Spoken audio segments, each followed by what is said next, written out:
ॐ अज्ञानतिमिरान्धस्य ज्ञानाञ्जनशलाकया चक्षुरुन्मिलितं येन तस्मै श्रीगुरवे नमः। श्रीचैतन्यमनोभीष्टं स्थापितं येन भूतले स्वयं रूप कदा मह्यं ददाति स्वपदान्तिकं। वन्देऽहं श्रीगुरो श्रीयुतापदकमलं श्रीगुरुं वैष्णवांश्च श्रीरूपं साग्रजातं सहगना रघुनाथान्वितं तं सजीवं साद्वैतं सावधूतं परिजनासहितं कृष्णचैतन्यदेवं श्रीराधाकृष्णपादान् सहगना ललिता श्रीविशाखावितांश्च नमो विष्णुपादाय कृष्णपृष्ठाय भूतले श्रीमते भक्तिवेदान्त स्वामिनिति नामिने नमस्ते सरस्वतीदेवे गौरवाणी प्रचारिणे निर्विशेष शून्यवादी पाश्चात्य देशतारिणे नमो महावदन्याय कृष्णा प्रेम प्रदायते कृष्णाय कृष्ण चैतन्य नामिने गौरतुषे नमः। हे कृष्णा करुणा सिंधु दीनबंधु जगतपते गोपेश गोपिका कांत राधा कांत नमस्ते। तप्त कांचन गौरांगी राधे वृंदावनेश्वरी विश्वभानुसुते देवी प्रणमामि हरिप्रिये। वाञ्छाकल्पतरुभ्यश्च कृपा सिन्धुभ्येव च पतितानां पावनेभ्यो वैष्णवेभ्यो नमो नमः। जय श्री कृष्ण चैतन्य प्रभु नित्यानंद श्री अद्वैत गदाधर श्रीवासादि गौरभक्तवृंद। हरे कृष्णा कृष्णा कृष्णा हरे हरे, हरे राम राम राम हरे हरे।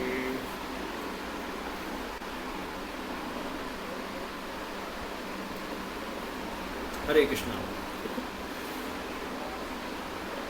तो सबका स्वागत है।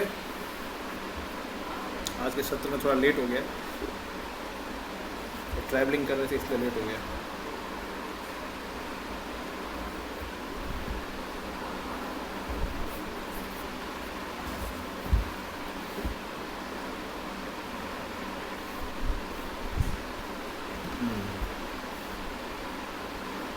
तो हम पढ़ रहे हैं, एक मिनट शेयर करते हैं स्क्रीन।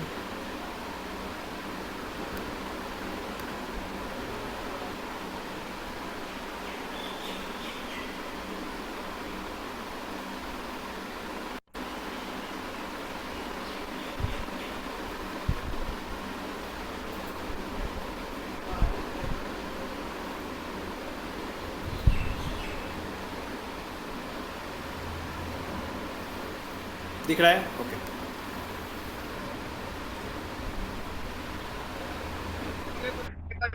तो कपिल शिक्षा के बारे में पढ़ रहे हैं। एक मिनट आवाज़ बढ़ाने दो। कपिल शिक्षा के बारे में पढ़, सुनाई दे रहा है आवाज़ सब कुछ बराबर? हाँ जी प्रभु जी, आ रही है। हाँ आ रही है ना, ठीक है। तो कपिल शिक्षा के बारे में हम पढ़ रहे हैं अभी। इसमें हमने देखा किस तरीके से गर्दम मुनि कपिल भगवान को अपने घर में अवतरित करवा के उनको जन्म दे के फिर वो चले गए, संन्यास ले लिया उन्होंने। और फिर कपिल प्रिय चिकीर्षया मातु प्रिय चिकीर्षया, अपनी माता को आनंद देने के लिए, उनको सुखी रखने के लिए, तो हमने देखा था कि उनको ज्ञान देने के लिए और उनकी रखवाली करने के लिए बिंदु सरोवर के तट पे जाके बैठे हैं कपिल मुनि। और वहाँ पे उनकी माता आती है और उनसे प्रार्थना करने लगती है, क्योंकि अब उनको ये ज्ञान चाहिए। तो हमने देखा था कि इस पूरे जो श्रृंखला है अध्याय की, उसमें क्या बताया जाएगा?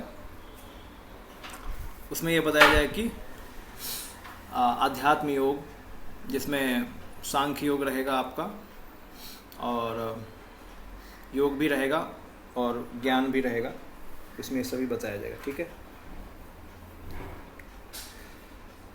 चलेगा। अब आगे चलते हैं, यहाँ से चालू करेंगे।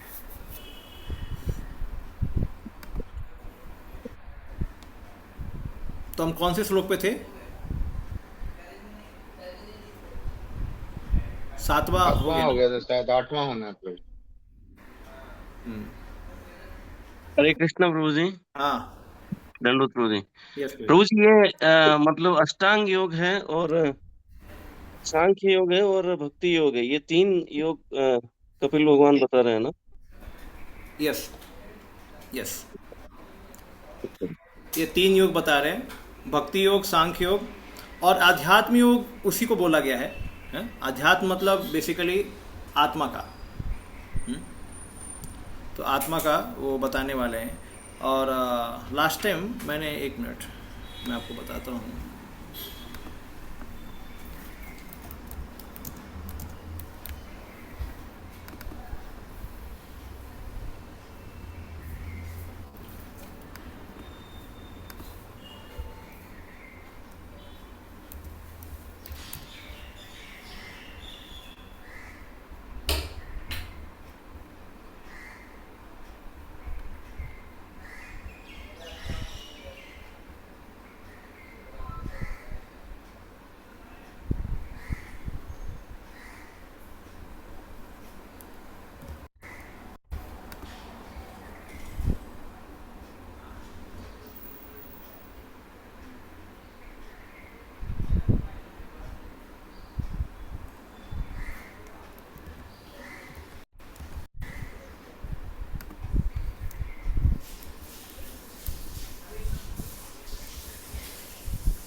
आध्यात्मिक योग कंसिस्टिंग ऑफ सांख्य योग एंड भक्ति, इसी को बोला गया है।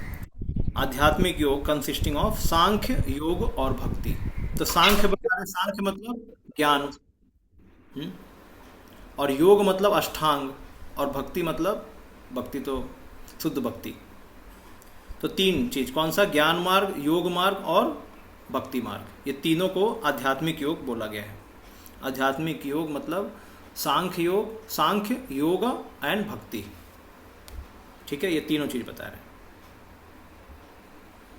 आप देखेंगे 28वें चैप्टर में वो अष्टांग योग बताएंगे, और थोड़ा सा भक्ति योग के बारे में मैंने लास्ट टाइम बताया था, इसी अध्याय में ही बताएंगे, 25वें में ही, 30 श्लोक के आगे।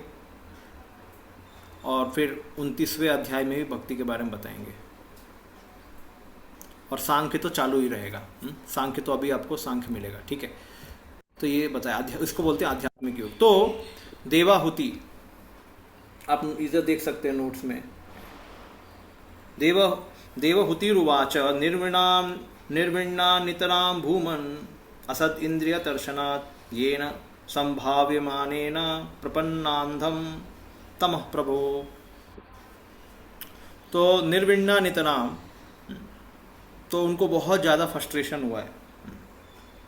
ये सबका प्रभुपाद जी अपने तात्पर्य में बताते हैं कि कौन व्यक्ति स्पिरिचुअल नॉलेज के लिए काबिल है, या कौन व्यक्ति इस संसार से मुक्त हो सकता है। तो क्या बताया गया है, उसको बहुत फ्रस्ट्रेशन होना चाहिए, हो जाना चाहिए फ्रस्ट्रेशन इस मटेरियल वर्ल्ड से।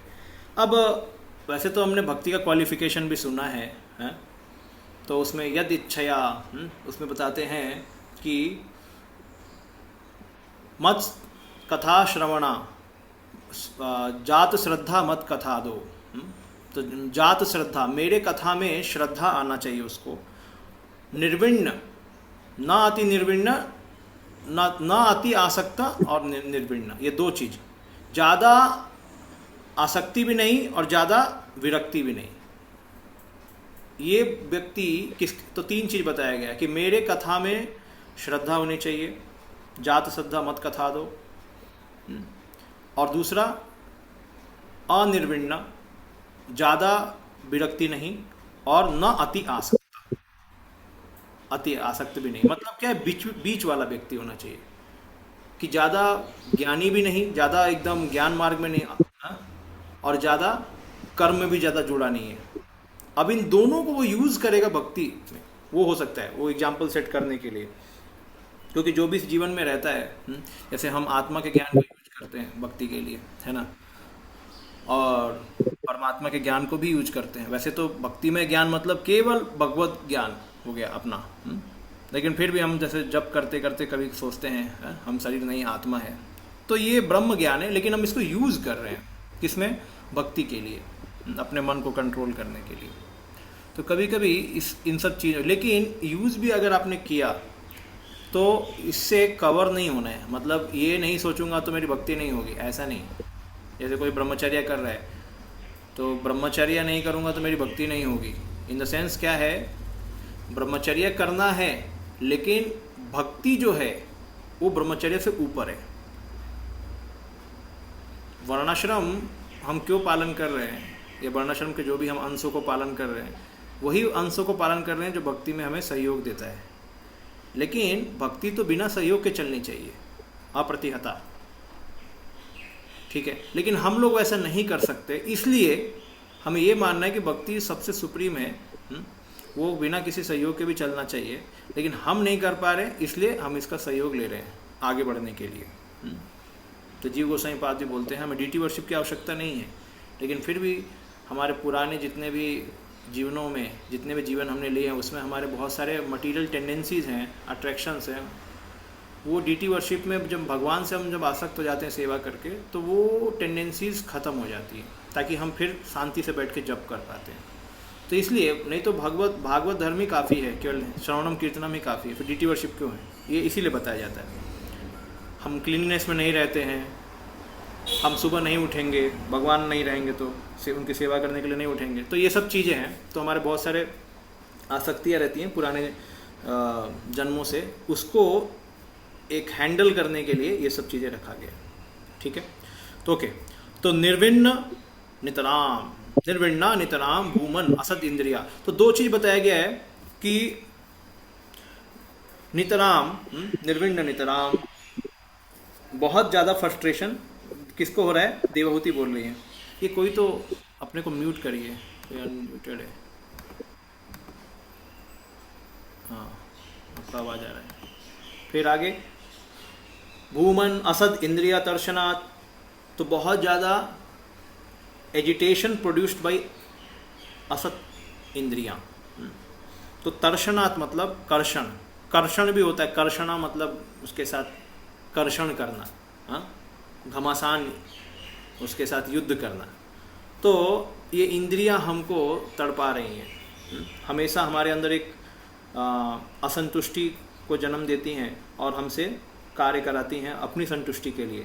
तो उसको बोलते हैं एजिटेशन। तो काम का भी, क्योंकि इंद्रियों में काम वासना भरा है ना, तो उस काम वासना के द्वारा वो हमको एजिटेट करती है। तो ऐसी देवती बोल रही है कि मेरे अंदर मेरी इंद्रियों, और ये कौन सी इंद्रिया, असत इंद्रिया बोला गया है। देखिए सत इंद्रियों में एजिटेशन नहीं हो सकता, ठीक है। किसमें एजिटेशन होता है, या किसमें ये क्षोभ उत्पन्न होता है या असंतुष्टि उत्पन्न होता है, काम की वासना किसमें उत्पन्न होती है, ये होती है असद इंद्रियों में, यानी भौतिक इंद्रियों में। तो इसलिए बोला गया असद इंद्रिया तर्शनात्। तो यहाँ पे जो डायग्राम मैंने बनाया है, प्रभुपाद जी बोलते हैं ये ऐसा, सत इंद्रियां अंदर है और असत इंद्रियां बाहर है, ठीक है। तो असत इंद्रियों ने हमारे सत इंद्रियों को कवर किया है, इसको हटाना है, इस कवरिंग को। जब एक इंद्रियां हट जाएंगी तो अंदर की इंद्रियां रहेंगी, और इससे हम जो भक्ति करते हैं सद इंद्रियों से भक्ति करते हैं। असद इंद्रियों को हम भगवान की सेवा में लगा के उसको हटाना है, हमको उसको ख़त्म करना है। असद इंद्रियां जब निकल जाएंगी तब सद इंद्रियां बचेंगी, ठीक है। तो ये न संभाव्यमानेन प्रपन्नांधम तमः प्रभो, प्रपन्न गिर गई है, किसमें गिर गए, तमः, अंधतमः, अंधतमः, डार्कनेस ऑफ इग्नोरेंस। तो डार्कनेस किसका, ये संसार कैसा है, ये संसार डार्क है, मतलब अंधेरा है, लेकिन यहाँ पे क्या है, अज्ञानता का अंधेरा है। तो ऐसे संसार में मैं गिर चुकी हूँ, आप मुझे बचाइए। तो अब ये जो प्रेयर है जनरली हम गुरु से करते हैं, है ना। तो ये कपिल मुनि को गुरु मान के वो चल रही हैं यहाँ पे। तस्य त्वं तमसो अंधस्य दुष्पारस्याद्य पारगम सच्चक्षुर्जन्मनामन्ते लब्धम मे त्वद अनुग्रहात्। यस, राधा चित्त पढ़िए। एक द्रोण प्रणाम प्रभु जी, द्रोण प्रणाम। हाँ, हरे कृष्ण प्रभु जी। हाँ पढ़िए। हे प्रभु, आप ही अज्ञान के इस घने अंधकार से बाहर निकलने के एकमात्र साधन है, क्योंकि आप ही मेरे दिव्य नेत्र हैं, जिसे मैंने आपके अनुग्रह से अनेकानेक जन्मों के पश्चात प्राप्त किया है। हाँ,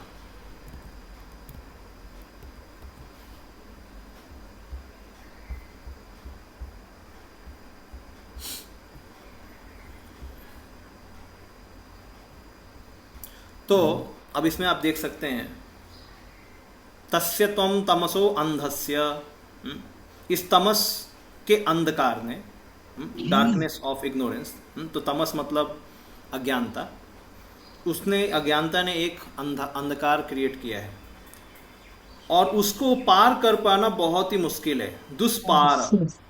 दुष्पार बोला गया, मतलब उसको पार करना आसान नहीं है। तो हमारे गीता में कौन सा श्लोक है जिसमें बताया जाए कि बहुत मुश्किल है माया को पार करना? देवी ऐसा गुण मय मम या दुर्त्य हाँ, यस, मामे ये प्रतंते माय मेताम तरंती थे। हाँ, यस। तो सेम ही चीज़ आ रहा है यहाँ पे इम्पोर्टेंस ऑफ गुरु का क्या आवश्यकता है, ये इसमें बताया जा रहा है यहाँ पे। तो दुष्पारस्य, और फिर बोला गया है कि पारगम, पार कर पाना बहुत मुश्किल है इसको। तो उसके लिए क्या चाहिए पार करने के लिए?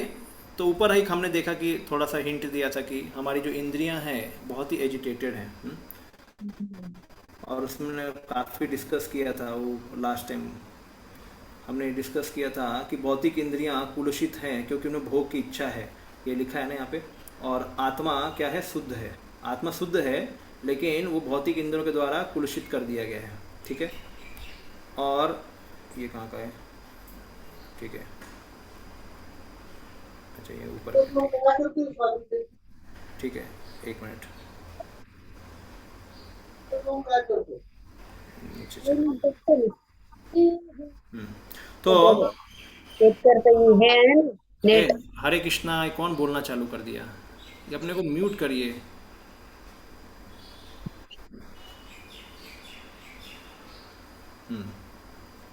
उसके बाद बोला गया है कि तो असद इंद्रियां से व्यक्ति फंसा रहेगा और उस असद इंद्रियों को प्यूरिफाई करना पड़ेगा भगवान की सेवा में लगा के, गुरु की कृपा से वो प्यूरिफाई होंगी, ठीक है।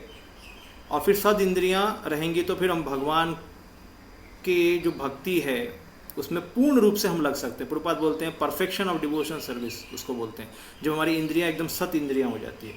लेकिन उस सद इंद्रियों तक जाने के लिए हमें एक सद ज्ञान चाहिए, सद ज्ञान। तो यहाँ पे बोला गया ज्ञान चक्षु, सत चक्षु जन्मनामन्ते।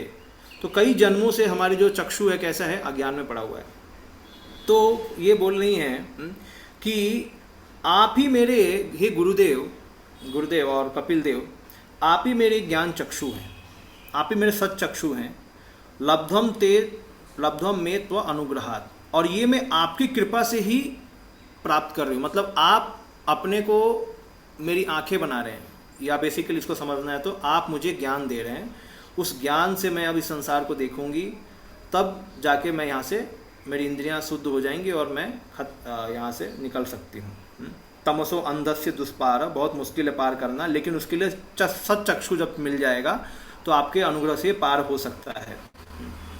प्रभुपाद बोल रहे हैं ये श्लोक अत्यंत शिक्षाप्रद है, क्योंकि एक गुरु और शिष्य के संबंध को बतलाने वाला है। शिष्य या बद्ध जीव को अज्ञान को इस महानतम क्षेत्र में रखा जाता है, फलतः वह इंद्र तृप्ति से के संसार में फंस जाता है। इस बंधन से निकलकर स्वतंत्रता प्राप्त करना अत्यंत कठिन है। क्या है? बहुत कठिन है, यहाँ बोला गया है। तो देखिए, शिष्य तथा बद्ध जीव को अज्ञान के इस महानतम क्षेत्र में, महानतम मतलब क्या है? बहुत मुश्किल है संसार को पार कर पाना। ये छोटा मोटा जगह नहीं है, है ना। इसमें कई सारे जीवात्मा फंसे हुए हैं, कई जन्मों से फंसे हुए हैं, कोशिश भी करते हैं निकलने का, फिर भी नहीं निकल पाते हैं। इसके लिए पावरफुल गुरुदेव चाहिए, पावरफुल। इसलिए बोला है ना सत चक्षु, ये कोई टोटल वाला काम नहीं है। तो इस बंधन से निकल कर स्वतंत्रता प्राप्त करना अत्यंत कठिन है, प्रभुपाद बोल रहे हैं। किंतु यदि कोई इतना भाग्यवान होता है कि उसे कपिल मुनि जैसे गुरु या प्रतिनिधि का संगति प्राप्त हो जाए, तो उनकी कृपा से अज्ञान के कीचड़ से उसका उद्धार किया जा सकता है। पारगम का अत्यंत महत्वपूर्ण शब्द है। पारगम इसके लिए है जो शिष्य उसको पार कर ले जा सकता है, और इस ओर बद्ध जीव है और उस ओर उन्मुक्त जीव है। तो पारगम शब्द किस लिए है? उसके लिए आया है जो शिष्य इसको पार ले जा सकता है। तो ये पारगम आप देखेंगे, पारगम पिछले इसमें हाँ, पिछले वाले में तो नहीं है, नहीं इसी वाले श्लोक में दुष्पार पारगम, वेरी डिफिकल्ट, बहुत मुश्किल है इसको पार कर पाना। लेकिन प्रभुपाद जी बोले पारगम शब्द उसके लिए है जो पार कर सकता है। तो कौन पार कर सकता है? जो शिष्य गुरु की शरण ले लेगा, तो वो शिष्य पार कर सकता है। तो उसके लिए पारगम बताया गया है। गुरु ज्ञान के द्वारा शिष्य की आंखें खोलकर उसे पार ले जाते हैं। हम सभी अज्ञान के कारण कष्ट भोगते हैं और गुरु के उपदेश से अज्ञान का अंधकार हटता है। गीता में भी कहा गया है कि मनुष्य अनेक अनेक जन्मों के बाद भगवान की शरण ग्रहण करता है। बहुनाम जन्म नाम अंते, ऐसा, ठीक है। तो व्यक्ति को क्या चाहिए? प्रमाणिक गुरु चाहिए। या आद्यो भगवान पुंसाम ईश्वरो, यद आद्यो भगवान पुंसा ईश्वरो वै भवान किल लोकस्य तमसा अंधस्य चक्षु सूर्य इवोदिता। पढ़िए।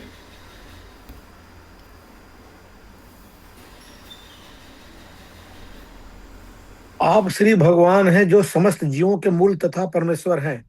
आप ब्रह्मांड के अज्ञान रूपी अंधकार को दूर करने के लिए सूर्य की किरणें विस्तारित करने के लिए उदित हुए हैं। हाँ, सूर्य की किरणें विस्तारित करने के लिए उदित हुए हैं। पिछले श्लोक में क्या बोला? कि आप मेरे सच्चक्षु हैं, आपके अनुग्रह से मैं ये संसार को पार कर सकती हूँ और मैं पारगम बन जाऊंगी। ठीक है, ये माता देवती बोल रही हैं। अब यहाँ पे क्या बोल रहे हैं? य आद्यो भगवान पुंसाम ईश्वरो। अभी भगवान कपिल देव तो आदि पुरुष नहीं बोल सकते, आदि पुरुष तो भगवान कृष्ण है। तो इसका मतलब यहाँ पे प्रभुपाद जी बोलते हैं आद्यो मतलब जीवों के मूल। आदि किसके मूल है? जीवों के। तो जीव सब भगवान से आते हैं, तो जीवों के मूल है भगवान। हाँ, उनका बेस सब कुछ वही है। और क्या? पुंसाम ईश्वरो, ईश्वर भी है। तो दो चीज बताया गया, आद्यो भगवान, हाँ, और पुंसाम ईश्वरो। तो ये सभी जीवों के ईश्वर भी हैं भगवान। तो जीवों के मूल और ईश्वर। आगे, लोकस्य तमसा अंधस्य। तो ऐसा नहीं कि पिछले श्लोक में बोला गया कि आप मेरी आंखें हैं। अभी मेरी आंखें नहीं, आप सबकी आंखें हैं सारे, क्योंकि आप सबके मूल हैं, सभी जीवों के मूल हैं, इसलिए आप सबकी आंखें हैं। तो देखिए, भगवान को बोला जाता है वंदे कृष्णा जगत गुरु। जगत गुरु क्यों बोला जाता है? वो मेरे गुरु नहीं है, केवल सबके गुरु। प्रभुपाद जी बोलते थे कि वेस्टर्नर्स बोलते हैं कि Krishna is Hindu God. Krishna is not a Hindu God, Krishna is everyone's God.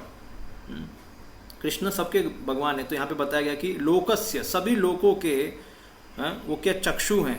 कैसे? जैसे बताया गया सूर्य इवोदिता। सूर्य जो होता है सभी नेत्रों का नेत्र है सूर्य। जैसे यहाँ पे लिखा है ना, नेत्रों का नेत्र। नेत्र क्या करता है? हमको दिखाता है कोई चीज क्या है। लेकिन नेत्र तब तक नहीं देख सकता जब तक सूर्य ना आए। मतलब नेत्र का नेत्र क्या हुआ? सूर्य हो गया। हम तब तक नहीं देख सकते जब तक हमारे नेत्र बराबर काम नहीं कर रहे। अगर काम कर रहे तभी देख सकते हैं। और नेत्र तभी देख सकते हैं जब रोशनी आएगी, और रोशनी सूर्य से आ रही है। तो नेत्रों के नेत्र सूर्य यानी भगवान, इसलिए सबकी आंखें हैं, आंखों की आंखें हैं, ऐसा बोलो। तो इवोदिता, ऐसे भगवान उदित हुए हैं, जन्म लिए हैं माता देवती के गर्भ से। तो अब वो सारे संसार की आंखें बनेंगे। लोकस्य तमसा अंधस्य, तमस के अंधकार से उनको निकालेंगे। सूर्य की तरह वो प्रकाशमान ज्ञान का प्रचार करेंगे। कपिल मुनि पूर्ण पुरुषोत्तम भगवान कृष्ण के अवतार माने जाते हैं। यहाँ पर आद्य शब्द का अर्थ है समस्त जीवों का मूल। पुंसाम ईश्वर का अर्थ है जीवों के ईश्वर स्वामी। ठीक है, कपिल मुनि कृष्ण के साक्षात विस्तार हैं जो आध्यात्मिक ज्ञान के सूर्य हैं। जिस प्रकार सूर्य ब्रह्मांड के अंधकार को दूर करता है, उसी प्रकार जब भगवान का प्रकाश नीचे उतरता है तो यह तुरंत ही माया के अंधकार को मिटा देता है। तो भगवान का प्रकाश या भगवान ज्ञान के द्वारा या अपने खुद के प्रकाश, उनका खुद का ही प्रकाश है। हमारे नेत्र हैं, किंतु सूर्य के प्रकाश के बिना नेत्रों का कोई महत्व नहीं है। इसी तरह भगवान के प्रकाश के बिना या गुरु की अलौकिक कृपा के बिना वह वस्तुओं को उसी रूप में नहीं देख सकता। तो किसी भी चीज़ को उसके वास्तविक मूल अवस्था में देखने के लिए, जैसे यहाँ बोला गया कि हम जीवों के मूल भगवान हैं, इसके लिए हमें गुरु से ज्ञान चाहिए या भगवान से ज्ञान चाहिए। गुरु भगवान के प्रतिनिधि होते हैं, तो उन दोनों में तत्व ज्ञान में कोई अंतर नहीं है। भले उन दोनों का तत्व अलग हो, एक जीव तत्व है, एक ईश्वर तत्व है, लेकिन ज्ञान दोनों में सेम है। अथ मे देव सम्मोहम अपाकृष्टुम त्वम अर्हसि यो अवग्रहो अहम ममेत्य एति अस्मिन् यो जितस्त्वया। यस, पढ़िए।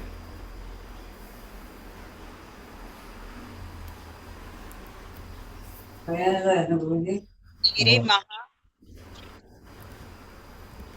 हाँ, क्या हुआ? मेरे महामोह को दूर करे। अहंकार के कारण मैं आपकी माया में व्यस्त रही और मैंने अपने आप को शरीर रूप में तथा फल स्वरूप शारीरिक संबंधों के रूप में पहचाना। हरे कृष्ण प्रभु। तो अथ में देव सम्मोह अपा क्रष्टुम, ये अपने को म्यूट करिए। तो सम्मोह को निकालने के लिए या उसको हटाने के लिए भगवान आप समर्थ हैं। आप हम पे कृपा करें, आप प्रसन्न हो जाएं, आप हम पे कृपा करें। तो कोई बोल सकता है कि भाई क्या भगवान हमारे समूह को निकाल पाएंगे? माया तो बहुत ही जटिल है, दुष्पारम बोला गया है। तो क्या भगवान इतने बड़े गुरु हैं क्या कि उसके मोह को ख़त्म कर सकते हैं, जीवों के मोह को? तो यहाँ पे और बताया गया कि ये मोह है क्या, माया है क्या, थोड़ा और इसका विवरण दिया गया। पिछले श्लोकों में गुरु की महिमा कही गई है, यहाँ पे माया का खुलासा किया गया है। तो पहले देवती बोल रही हैं कि हे देव, आप समूह को ख़त्म कर सकते हैं, आप उसको भगाने के लिए हैं, आप काबिल हैं, और इसलिए आप प्रसन्न हो जाएं, आप संतुष्ट हो जाएं। गुरु को संतुष्ट करके ही कार्य होता है। क्या करना है फिर संतुष्ट होने के बाद? तो बोल रहे हैं कि अवग्रहो माया के लिए बोला गया है, भ्रांत धारणा बेसिकली। तो अवग्रह क्या है? माया। क्या है माया? अहम ममेति इति। अहम और ममेति यही है माया। माया को डिफाइन कर दिया गया है, अहम ममेति। इस तरीके की भ्रांत धारणा जीव के ऊपर डालने वाली जो शक्ति है वो माया है। तो प्रभुपाद जी लिखते हैं, अपने शरीर में आत्मबुद्धि का अहंकार तथा इस शरीर के साथ अपने संग्रह हुई वस्तुओं को जोड़ने का दावा माया कहलाता है। तो माया प्रभुपाद जी कई जगह पे अलग अलग पे डिफाइन करते हैं। माया मतलब जो चीज़ है नहीं। तो यहाँ पे प्रभुपाद जी माया को क्या बता रहे हैं कि जो हमारे शरीर से हमारा आइडेंटिफिकेशन करा देती है, पहचान करा देती है कि मैं ही शरीर हूँ, और शरीर के लिए जब चीज़ों को संग्रह करते हैं, शरीर की वस्तुओं को जोड़ते हैं, मन की वस्तुओं को जोड़ते हैं, उसको भी अपना समझते हैं। तो ये दोनों को अहम ममेति बोलते हैं। तो इसको माया बोला गया, यही है अवग्रह। और फिर क्या बोला है? योजितस्त्वया, आपने ही मुझे माया में डाला है। इस भ्रांति में, इस जो भ्रांत जो धारणा है कि मैं अपने को शरीर समझ रही हूँ और संसार को अपना समझ रही हूँ, इसको, ये जो भ्रांत धारणा में मेरे को योजित करने वाले आप ही हैं या आपकी ही शक्ति है, दोनों से समझा जा सकता है। तो प्रभुपाद जी इसमें अच्छा बताएंगे कि अच्छा, आप लोगों को क्या कहना है? अभी आपसे प्रश्न किया जाता है। तो कब यहाँ पे माता देवती बोल रही हैं कि ये तो भगवान पे लांछना कर रही हैं, अपने ही बेटे पे गुरु मान रही हैं उनको। तो गुरु मान के बोल रही हैं कि आप ही ने हमको योजित किया है। त्वया मतलब तुम्हारे द्वारा ही हम लगाए गए हैं इस भ्रांत धारणा में। तो क्या सही है क्या? कौन बताएगा? भगवान भगवद गीता में बोलते हैं, भ्रामयन मैं हृदय में यंत्र रूपी हृदय में बैठ के जो है सभी के जो है भरमा रहा हूँ, माया में डाल रहा हूँ। ब्राह्मण सब होता नहीं, यंत्र रहनी माया। हाँ, ब्राह्मण सर्वभूतानि, वो तो मतलब उसमें जीव यंत्र पे बैठ के घूम रहा है, उसमें ये तात्पर्य थोड़ा आता है। तो अब ये घुमाने में यंत्र तो भगवान ने दिया है, जैसे माँ बाप ने खिलौना दे दिया तो देखो दो चीज़ है, खिलौना देना क्योंकि बच्चा जिद कर रहा है खिलौना देना, और उस खिलौना की मांग की इच्छा को उसमें जन्म देना, ये दोनों अंतर है ना। इसमें बोल रही कपिल मुनि को देवावती बोल रही कि आपने इस अवग्रह में हमको लगाया है, इस अंधकार में माया में आपने लगाया, हमें योजित किया है। तो क्या है, सही है? हरे कृष्णा। हाँ बोलिए। प्रभु जी, इसमें जो अल्प जो स्वतंत्रता है ना, वो सबसे बड़ा जीव के लिए समस्या खड़ी कर जाती है कि अल्प स्वतंत्रता जब वो दुरुपयोग करता है तो फंस जाता है। हाँ, दुरुपयोग करता है तो फंस जाता है। तो भगवान ने फंसाया कि नहीं फंसाया? भगवान तो फैसिलिटेटर है ना, ये कहते हैं कि कई जगह आगे कि फैसिलिटेटर है, कि जीव जो इच्छा करता है उसकी वो पूर्ति करते जाते हैं।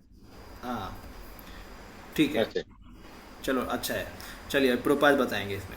भगवत गीता के 15वें अध्याय में भगवान कहते हैं कि मैं हरि के हृदय में आसीन हूँ और सबको स्मृति तथा विस्मृति मुझसे ही आती है। देवती ने कहा कि अपने आपको शरीर मानना और शारीरिक वस्तुओं के प्रति आसक्ति भी भगवान के निर्देशन में है। तो इसका यह अर्थ हुआ कि भगवान एक को भक्ति में और दूसरे को इंद्रिय तृप्ति में लगाकर भेदभाव बरतते हैं। यदि ऐसा हो तो भगवान की ओर से यह असंगति होगी, किंतु वास्तव में ऐसा नहीं है। ज्यों ही जीव भगवान के प्रति अपनी वास्तविक स्वाभाविक दासता की स्थिति भूल जाता है और इंद्रिय तृप्ति के माध्यम से भोग करना चाहता है, तो वो माया द्वारा बंदी बनाया जाता है। माया द्वारा यह बंधन शरीर तथा शारीरिक वस्तुओं के प्रति आसक्ति के साथ झूठी पहचान की चेतना है। ये माया के कार्य हैं, और चूंकि माया भी भगवान की एक एजेंट है, अतः परोक्षतः यह भगवान का ही कार्य है। देखिए एक चीज़ समझना है, प्रभुपाद जी बताते हैं पहले स्कंद के 3रे अध्याय में भी कि भगवान के लिए एक ही शक्ति है। भगवान के लिए 3 शक्ति नहीं है, अंतरंग बहिरंग और तटस्थ, एक ही शक्ति है। तो भगवान अपने सर्वशक्तिमत्ता के हिसाब से, अपनी इच्छा के हिसाब से, सर्वशक्तिमत्ता के हिसाब से शक्तियों को बदलते हैं। अब वो सोचेंगे कि मैं इसको ऐसे काम कराऊं तो ऐसे काम करेगी, मैं इसको ऐसे काम कराऊं तो ऐसे काम करेगी। यानी शक्तियां कभी भी स्वतंत्र रूप से काम नहीं कर रही हैं, इसीलिए मया दक्षेणा प्रकृति बोला गया है। सेम शक्ति जो अभी जीव को फंसा रही है, वो सेम शक्ति जीव को यहाँ से निकालेगी, सेम शक्ति। अब यही कैसे हो सकता है? ये भगवान की इच्छा से। ऐसा नहीं है कि स्पिरिचुअल एनर्जी कहीं और से आएगी और वो उसको हटा के फेंक देगी, फिर ये आएगा इसको लेके जाएगी, ऐसा नहीं है।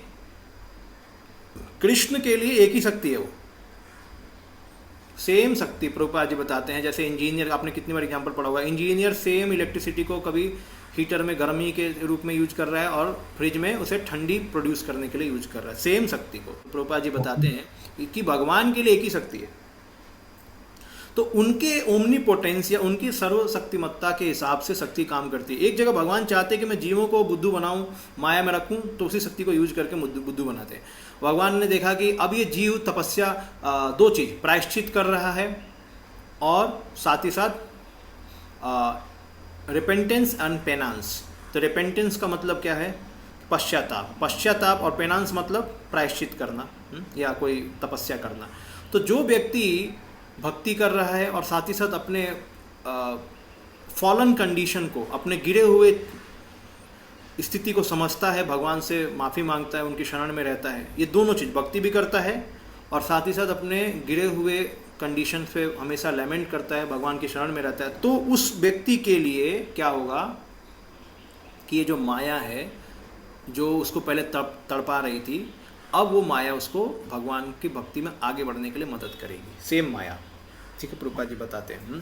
तो यहाँ पे बताया गया है कि भगवान उस माया कि, तो भगवान ही परोक्ष रूप से माया के कार्य कर रहे हैं, यानी भगवान ही उसको अपने बारे में भुलाकर भोग इंद्रिय तृप्ति में लगा रहे हैं। लेकिन क्यों? क्योंकि उसकी इच्छा थी, इसलिए वो कर रहे हैं।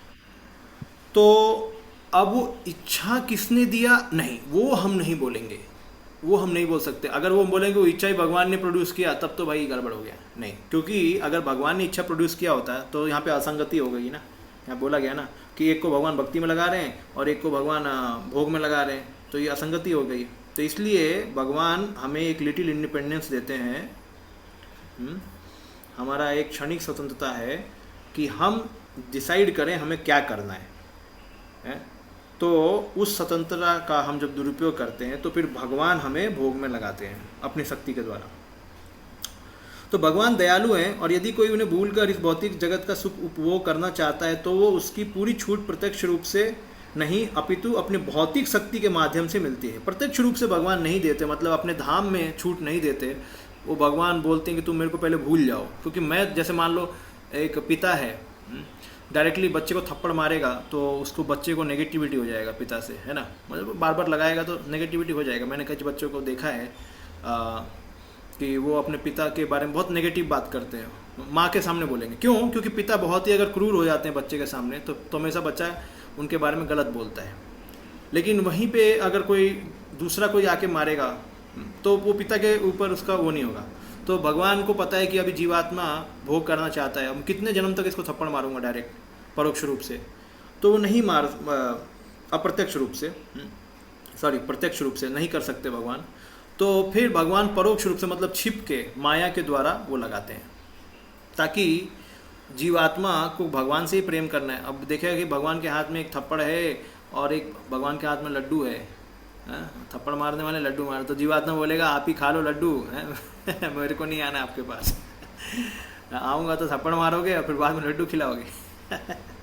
तो इसलिए भगवान वो कार्य नहीं करते। ये बहुत इंपॉर्टेंट चीज़ है समझना कि भगवान प्रत्यक्ष रूप से उसको सामने इंजॉयमेंट नहीं करने दे सकते ना, तो प्रत्यक्ष रूप से विस्मृति करने की सुविधा प्रदान करते हैं कि अब वो भगवान को याद नहीं रखेगा, और फिर माया के द्वारा उसको फैसिलिटेट करते हैं भोग करने के लिए।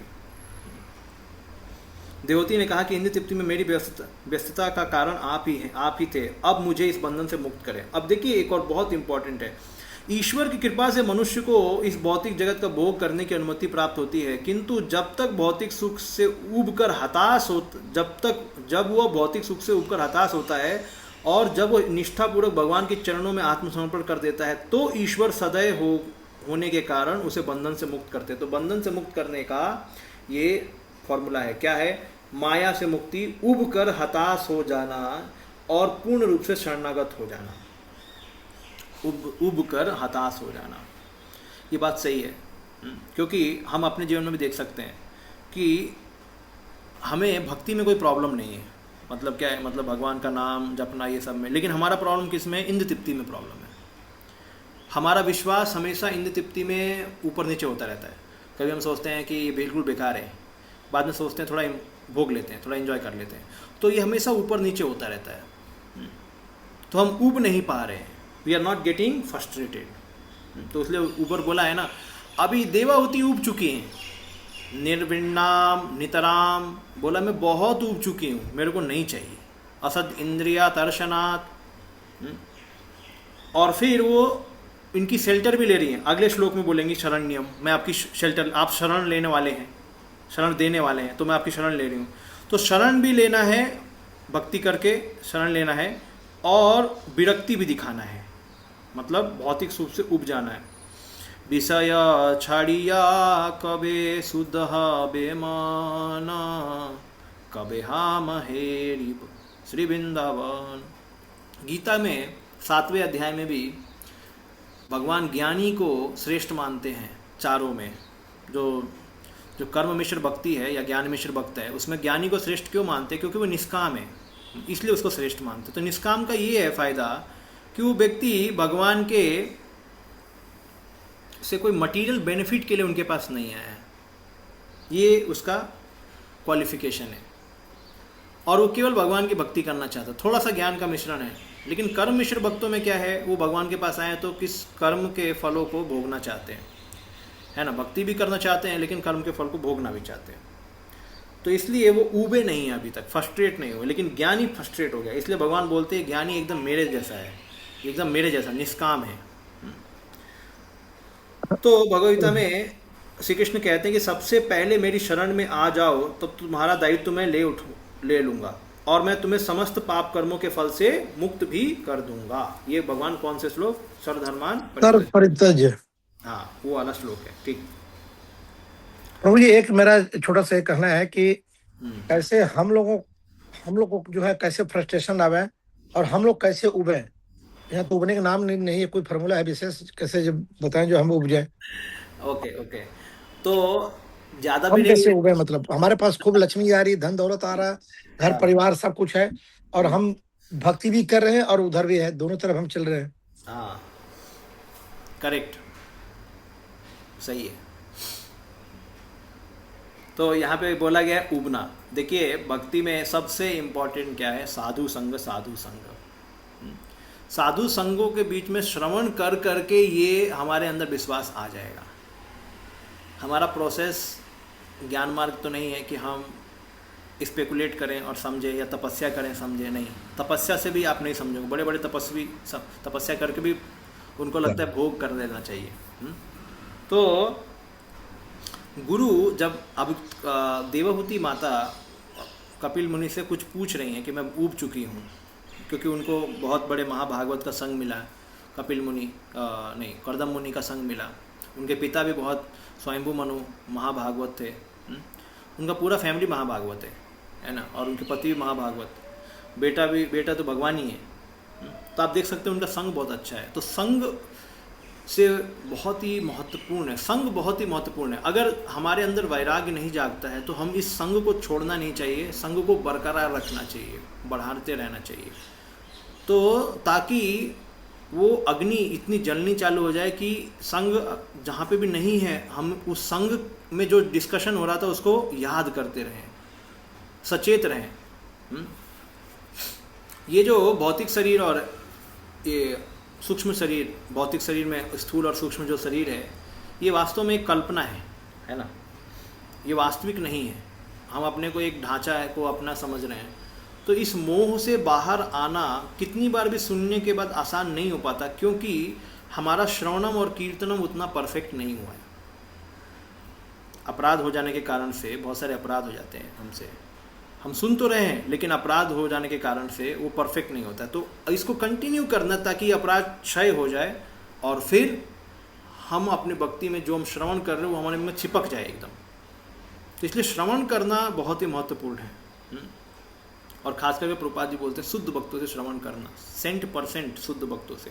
तो हमारे अंदर कृष्ण के प्रति बहुत ही लालसा जगेगी। तो हमें हमेशा ये भगवान से प्रार्थना करना, जैसे भक्ति विनोद ठाकुर करते हैं, भक्ति सिद्धांत सरस्वती महाराज करते हैं, दुष्ट माना तुमिर किशोर वैष्णव, गोपीनाथ मम निवेदन सुनो। ऐसा नहीं भी इच्छा होता है फिर भी ऐसी प्रार्थनाएं करनी चाहिए, ताकि हम उस चेतना में थोड़ा तो आ जाएं। क्योंकि वो लोग प्रार्थना कर रहे हैं कि मैं ऊब गया हूँ इस संसार से, मुझे आपके चरणों में निष्ठा चाहिए, चरणों में शरणागत चाहिए। तो देखिए अभी देवहूति माता के जब हम ये कथा सुन रहे हैं तो हमारे अंदर थोड़ा तो चिपकेगा कि अरे माता देवहूति भी बोल रही हैं कि उबना है, हमको उबना है, उबना है। हताश निर्विण्णाम नितराम भूमन असत इंद्रिया दर्शनात्। तो ये कॉन्टिन्यूअस आप देखेंगे भाव भक्ति का क्या है लक्षण है। अव्यर्थ कालत्वम, हमेशा कोई टाइम वेस्ट नहीं, हमेशा भक्ति में लगाए व्यक्ति। वो क्यों लगाए? क्योंकि उसको पता है कि भक्ति में लगना ही मेरा सबसे बड़ा स्वार्थ है, और उसको विश्वास हो चुका है। अब उसको किसी भी चीज़ में फेथ नहीं है, मटेरियल वर्ल्ड में फेथ ही नहीं है, उसका फेथ उड़ गया है पूरा। वो सोचेगा हाँ अव्यर्थ कालत्वम, नाम गाने सदा रुचि, नाम को हमेशा चलाता रहेगा, नाम गाने सदा रुचि, प्रीति तद वसति स्थले, भगवान के धाम में हमेशा रहने की इच्छा रहेगी, भक्तों के संग में रहने की इच्छा होगी, खास करके सजातीय भक्तों के साथ रहने की इच्छा होगी। गौर गोविंद महाराज हमेशा लिखा करते थे अपने डायरी में कि हे गोपाल जी मुझे सजातीय भक्तों का संग दीजिए। तो सजातीय भक्तों का संग मतलब जो उनके साथ रिलीज कर सके, जिस मूड में वो हैं उस मूड को रिलीज कर सके, तो सजातीय भक्तों का संग ऐसा। तो नाम गाने सदा रुचि प्रीति तद बसती स्थले, और फिर गुणाख्याने, भगवान के गुणों को गाते रहना, कीर्तन करते रहना, उनके ग्लोरीज को गाते रहना। यानी हमें भगवान के ये जो पुस्तकें हैं, जो ज्ञान है, उसको ठीक से समझना है और उसको भरना है। जैसे अपने पृथु महाराज बोलेंगे, आगे पढ़ेंगे आप, कि मेरे कितने कान होने चाहिए? मिलियंस ऑफ ईयर्स मेरे को चाहिए। अयुत मतलब मिलियंस करना चाहिए, ताकि मैं वृंदावन में कथा हो रहा है वहाँ पे सुनूँ, हाँ, एक पूना में हो रहा है उधर कथा सुनूँ, एक कोलकाता में हो रहा है उधर की कथा सुनूँ। तो वो बोल रहे हैं कि मुझे मिलियंस ऑफ ईयर्स चाहिए। हरदास ठाकुर भी बोलते हैं, तुंदे तांडव, तो बताते हैं कि किस तरीके से, कि कितने कान चाहिए सुनने के लिए भगवान के नाम को? बहुत सारे कान चाहिए, क्योंकि मुझे इसमें बहुत आनंद आता है। एक और चीज़ समझना है, अभी हम कौन से स्तर पे हैं? अभी हम वैदी साधना भक्ति के स्तर पे हैं। वैदी साधना में शासनैनैव शास्त्रस्य, हमें किस चीज़ से इम्पेटस मिलता है भक्ति करने का? शास्त्र के उपदेशों के द्वारा, गुरु के उपदेशों के द्वारा। तो अभी गुरु के उपदेश और शास्त्र के उपदेश ही हमारे भक्ति के लिए ही एक इम्पेटस हैं, एक क्या बोलते हैं उसको, उत्तेजित करने वाले, हमको इंस्पिरेशन देने वाले। आपके अंदर भक्ति वास्तव में आई नहीं है। जब भक्ति भाव स्तर पे जब कोई जाता है, तो भक्ति जो देवी है, कौन सी? चित्त शक्ति, हलादिनी शक्ति हमारे हृदय में प्रवेश कर जाती है, और उससे पहले स्पॉन्टेनिटी आ जाता है भक्ति में। लेकिन वास्तव में जब भक्ति देवी जब प्रवेश कर जाती है, तब व्यक्ति एक्सटेटिक हो जाता है। हर एक कोई कार्य करता है ना, तो इसीलिए भक्ति अननेचुरल नहीं है। मतलब कहने का क्या है कि अभी आप इसे इमिटेट नहीं कर सकते। अभी मैं नाम जप के एकदम ऐसा नहीं फील कर सकता कि एकदम वाह वाह कृष्ण राधा मेरे मन में नाच रहे हैं और मुझे तो आनंद आ रहा। ये हो ही नहीं सकता है, ये इम्पॉसिबल है। कब? क्योंकि मैं उस स्तर पे नहीं हूँ, तो मैं इसको इमिटेट नहीं करना है। इसलिए भक्ति नेचुरल है। जब वो खुद ही आ जाएंगी तो हमें वो आभास हो जाएगा। तो अभी बस हमें उसको पाने की लालसा रखनी है। उसको पाने के लिए बस एक प्रैक्टिस करना है। प्रैक्टिस मतलब भक्ति को कार्य को करते रहो, टाइम वेस्ट मत करो और अपने मूड को बनाते रहो बस। क्योंकि अभी हम भिखारी हैं। भिखारी अमीर बनने का नाटक नहीं कर सकते। प्रभुपाद बोलते हैं कि कोई लड़की है, अपने पेट के अंदर तकिया लगा के जाके नहीं बोल सकती देखो मैं गर्भवती हो गई। वो गर्भवती होने का समय वो नहीं, जब तक उसका एक सिचुएशन नहीं आएगा और जब तक उसका कोई हस्बैंड नहीं होगा तब तक वो गर्भवती नहीं हो सकती। उसी तरीके से जब तक भक्ति देवी हमारे अंदर नहीं स्थित होती है, वो भाव के स्तर पे होता, तब तक हम ये सब नाटक नहीं कर सकते। हमें बस अपने भक्ति के भाव को बढ़ाना है, अपने एंडेवर को बढ़ाते रहना है, भगवान के प्रति समर्पित रहना है, गुरु के प्रति समर्पित रहना है।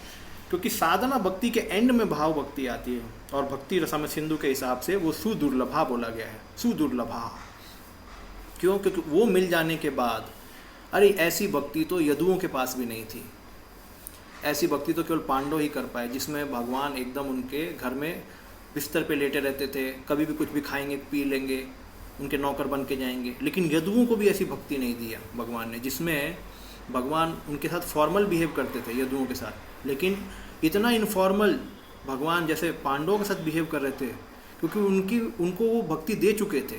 तो इसलिए मुक्ति ददाति करहिचित न स्म भक्ति योगा। मुक्ति दे देंगे, भक्ति नहीं देंगे भगवान। तो इसीलिए इसके दुर्लभता को हमें समझना है पहला, कि ये आसान नहीं है, और हमें अपनी स्थिति को समझ के ये गुरु के आदेश से प्रैक्टिस करते करते जाना है। बहुत सारी चीज़ें हैं जिसमें हमें हृदय में से साफ़ करनी है। कर्म की वासना, ज्ञान की वासना, योग की वासना, ये सभी को साफ़ करना है। तो जब हम साफ़ करते रहेंगे तो धीरे धीरे हमें आभास होता रहे कि यस अभी मैं और नज़दीक जा रहा हूँ, और नज़दीक जा रहा हूँ, और फिर भगवान की कृपा से वो भक्ति आती है। भक्ति हमारे मेहनत से नहीं आएंगी, इसलिए इसे सुदुर्लभा बोला गया है। साधना भक्ति दुर्लभ नहीं है, उतना दुर्लभ नहीं है। भक्ति, शुद्ध भक्ति में भाव भक्ति सुदुर्लभ बोला गया है। सुदुर्लभा, सुदुर्लभा क्या है, किसकी कैरेक्टरिस्टिक्स है? भाव भक्ति के और प्रेम भक्ति।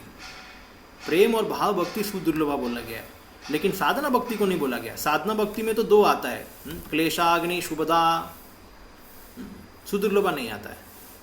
तो इतना हाई स्टेज तक जाने के बाद भी, रुचि आसक्ति तक जाने के बाद भी भगवान देते नहीं है भाव भक्ति, जिसमें हलादनी और चित्त शक्ति हमारे हृदय में नहीं आती है। जब तक भगवान की इच्छा नहीं होगी तब तक नहीं आएंगे। एक बार आ गया तो फिर भगवान हमारे पीछे आते हैं, मतलब भगवान हमसे आकर्षणीय। अब देखो, श्री कृष्ण आकर्षणी, अभी हमारे भक्ति से भगवान आकर्षित नहीं होंगे। वो जब प्रेम भक्ति जब आ जाएगी हमारे अंदर, क्योंकि भाव और प्रेम ऑलमोस्ट सेम ही है, तब भगवान हमारे एक एक एक्टिविटी से आकर्षित हो जाएंगे, एक एक एक्टिविटी से। हाँ, अमरीश महाराज के एक एक एक्टिविटी से भगवान वो इसलिए क्योंकि वो प्रेम भक्ति श्री कृष्ण आकर्षणीय है, वो आकर्षित कर देती है। अभी साधना भक्ति में नहीं होगा वो। अभी तो हम लोग अपने इंद्रियों को कंट्रोल कर रहे हैं, मन को शांत कर रहे हैं, अनर्थों से ऊपर आ रहे हैं। अभी हम लोग प्रोबेशन पीरियड में हैं। तो ये शुद्ध भक्ति के लक्षण है ना जो बता रहे हैं आप? ये शुद्ध भक्ति के लक्षण है, लेकिन हम शुद्ध भक्ति कर रहे हैं क्या, पहले वो क्वेश्चन है। अरे अभी उसके ऊपर चर्चा नहीं करेंगे, उसके लिए एनओडी पढ़ना पड़ेगा। शुद्ध भक्ति बहुत सारे लोग नहीं कर रहे हैं। हमारी भक्ति कर्म मिश्र भक्ति है। भले हमने गुरु महाराज से दीक्षा लिया है, आश्रय लिया है, सुन रहे हैं बहुत सारी चीज़, लेकिन कैसे पता लगेगा कर्म मिश्र भक्ति है? क्योंकि जब हम अभी जॉब करते हैं तो हमारी भावना कैसी रहती है कि जॉब करके थोड़ा पैसा सेविंग रखना है, थोड़ा फैमिली चलाना है, थोड़ा ये चलाना है, तो तब साथ में थोड़ा भक्ति भी करना है। पर वो मंदिर भी तो चलाना है, मंदिर बिना पैसे चल जाएगा? हाँ, वही बता रहा हूँ। सभी लोग शुद्ध भक्ति कर, सभी लोग शुद्ध भक्ति बन जाएंगे और फिर धन नहीं कमाएंगे तो इस काम कैसे चलेगी? यही हो गया, यही शुद्ध भक्ति नहीं है। अभी आप समझ में आ गया। यही जो आपने जो आंसर किया है, यही समझना है। कृष्ण भक्ति कैले सर्व कर्म कृत है, ये श्रद्धा जात श्रद्धा मत कथा दो। हाँ, कि केवल श्रवण। देखिए प्रभुपाद जी क्या बोले, मैंने मंदिर नहीं बनाए। मैंने जब मैं अमेरिका में गया तब जाके लोगों के पास पैसा था तो मैंने बोला ठीक है मंदिर बना दो। प्रभुपाद जी मंदिर नहीं बनाए, शुरू में पैसा नहीं था। वो बोले मैं बस बुक लिख रहा था भगवान का प्रचार करने के लिए। तो जितना उनके में कैपेसिटी थे उतना काम कर रहे थे, अननेसेसरी कैपेसिटी का काम नहीं कर रहे। जैसे देखा पैसा आ गया, सनातन गोस्वामी ने देखा कोई पैसा लाया, चलो मंदिर बना दो। ये नहीं कि वो मंदिर बनाने के पीछे पड़े हुए हैं, उसी तरीके से मंदिर चलाने के पीछे पड़े हुए हैं। एक संस्था है, हमें पता है कि सब लोग शुद्ध भक्ति नहीं कर सकते, कि सबको एंगेज तो करना है ना, लेकिन ऐसे दावा क्यों करना है? जैसे मुस्लिम दावा करते हैं हिंदू और मुस्लिम बराबर है, सभी धर्म बराबर है, सभी सर्वधर्म समा। ये सब क्यों करना है? ये सब नहीं करना है। तो हमें भक्ति का ज्ञान इसलिए नहीं दिया जा रहा है कि हम सब लोग बोलें कि भाई सब बराबर हैं, कोई ऊपर नीचे नहीं होना चाहिए। जो भी इस्कॉन में आया वो शुद्ध भक्ति ही है और शुद्ध भक्ति ही कर रहे हैं। ये ऐसा क्यों दावा करना? फिर भक्ति रसन सिंधु पढ़ना ही क्यों फिर? तो हमें इसमें कोई, इसलिए भक्ति के तत्व को हम इसीलिए समझ रहे हैं। ये बहुत ही सूक्ष्म है चीज़ें। जीव गोस्वामी ने संग सिद्ध भक्ति, आरोप सिद्ध भक्ति, केवल अकैतव, भक्ति मात्र कामा, ये सब बहुत सारी चीज़ें बताई है। तो वो क्या है, वो दूसरों के लिए पढ़ने के लिए, क्या हमारे पढ़ने के लिए? तो ये पहले चीज़ों को समझना है कि जब तक हम ये समझते हैं कि मैं जब तक कर्म नहीं करूँगा मैं अपना घर कैसे चलाऊँगा, अपना शरीर कैसे चलाऊँ, ये जो चेतना ही शुद्ध भक्ति नहीं है। शुद्ध भक्ति में ये कि मैं ये सब जो कर रहा हूँ केवल एग्जाम्पल सेट करने के लिए कर रहा हूँ और थोड़ा बहुत शरीर के चलाने के लिए, बस थोड़ा बहुत, बस। बाकी सब भक्ति ही सब कुछ है। ये चेतना कि भगवान मुझे पाल रहे हैं, मेरा पैसा मुझे नहीं पाल रहा है, या मुझे मंदिर मुझे नहीं पाल रहा है, ऐसा नहीं, भगवान मुझे पाल रहे हैं। ये चेतना, ये इसीलिए प्रभुपाद जी बोलते हैं, एनओडी में ही बोलते हैं कि कौन शुद्ध भक्ति का एलिजिबल कैंडिडेट है। ब्रह्म भूत प्रसन्न आत्मा न सोचती न कामशति, सम सर्वेषु भूतेषु मद भक्ति लभते पराम। प्रभुपाद जी बोलते ये एलिजिबल कैंडिडेट है शुद्ध भक्ति का। लेकिन भक्ति का कैंडिडेट कौन है? शुद्ध भक्ति का नहीं, केवल भक्ति का कैंडिडेट एलिजिबल कौन है? जो कृष्ण के प्रति उसका बहुत अच्छा अट्रैक्शन है, वो कहीं नहीं जाता देवी देवता के पास, बस कृष्ण के पास जाएगा, लेकिन कर्म से अटैच रहेगा, कर्म से अटैच रहेगा, फ्रूटिव रिजल्ट से अटैच रहेगा, बहुत अटैच रहेगा और भक्ति भी कर रहा है। तो इसको बोलते हैं प्रधानीभूत भक्ता, जो कि कर्म मिश्र भक्ति है। शुद्ध भक्ति के लिए हमें आत्मा के स्तर पे आना पड़ता है, हमें समझना चाहिए। हम ऐसे नहीं बोल सकते कि शुद्ध भक्ति इतना सिंपल नहीं है शुद्ध भक्ति बाबा, इसलिए उसको दावा ही क्यों करना। लेकिन हाँ, ये शुद्ध भक्ति पे कौन चला जाएगा? साधु संग ले लेके यही कर्म मिश्र भक्ति शुद्ध हो जाती है बाद में। इसी को प्यूरिफाई करना, बट यही सोच लेना कि नो जो हम कर रहे हैं वही शुद्ध भक्ति है, हम बस डोनेशन दे रहे हैं मंदिर को, हम कमा रहे हैं और भक्ति कर रहे हैं, 16 माला 4 नियम, शुद्ध भक्ति ये नहीं है शुद्ध भक्ति। ये प्रोसेस हमको दिया गया। शुद्ध भक्ति का मतलब अन्य अभिलाषिता शून्यम ज्ञान कर्मादि अनावृतम, अन्य अभिलाषिता होना चाहिए। और क्या? ज्ञान और कर्म से हमारा भक्ति आवृत नहीं होना चाहिए। कई बार आवृत हो जाता है और वो 24 घंटे चलनी चाहिए, वो है क्या? नहीं है ना, तो हम क्यों वो कर रहे हैं? हम ऐसा नहीं बोल सकते कि फिर तो भैया उसे शुद्ध भक्ति में क्यों नहीं डाल रहे हो, और क्या मुस्लिम और हिंदू का लड़ाई चल रहा है क्या? तो इसलिए जब तक तत्व क्लियर नहीं है तब तक सब लोग बोलेंगे हम सभी वैष्णव। प्रभुपाद जी के स्टेटमेंट को ठीक से समझना है। प्रभुपाद जी ने लिखा है अभी आप भी वैष्णव, सब वैष्णव हैं। प्रभुपाद जी भी खुद बोलते वैष्णव बनना आसान है क्या? इसीलिए तो हर दिन हम क्या पढ़ते हैं, जो 10 नाम अपराध के लास्ट में क्या लिखा रहता है?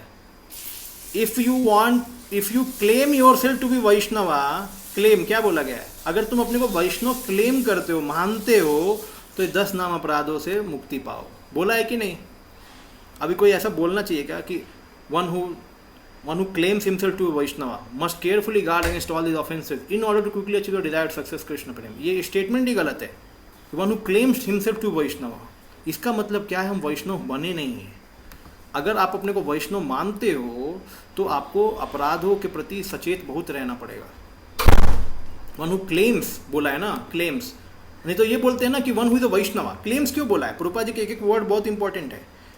One who claims himself to a Vaishnava must carefully guard against, यानी अभी जो जिसको ये पता ही नहीं ऑफेंस क्या होता है, कुछ पता ही नहीं है और चल रहा है जैसे गाड़ी ताड़ी चल रही है अपनी, तो वो तो फिर वो स्टेटमेंट में ही नहीं आ रहा है, वो तो क्लेम ही नहीं कर रहा है कि मैं वास्तव में वैष्णव बनना चाहता हूँ इसलिए मैं अवॉइड करूँगा। तो यानी वो कॉन्शियसनेस ऊंचा है जिसमें वो व्यक्ति हमेशा सचेत रहता है। तो हम सभी नहीं हैं उस स्तर पे, ठीक है, हमें उसके लिए कोई लड़ाई झगड़ा नहीं करना है, उसको तत्व से समझना और साधु संग लेते रहना और प्यूरिफाई होना है बस, ठीक है। तो ये इंपॉर्टेंट चीज़ है।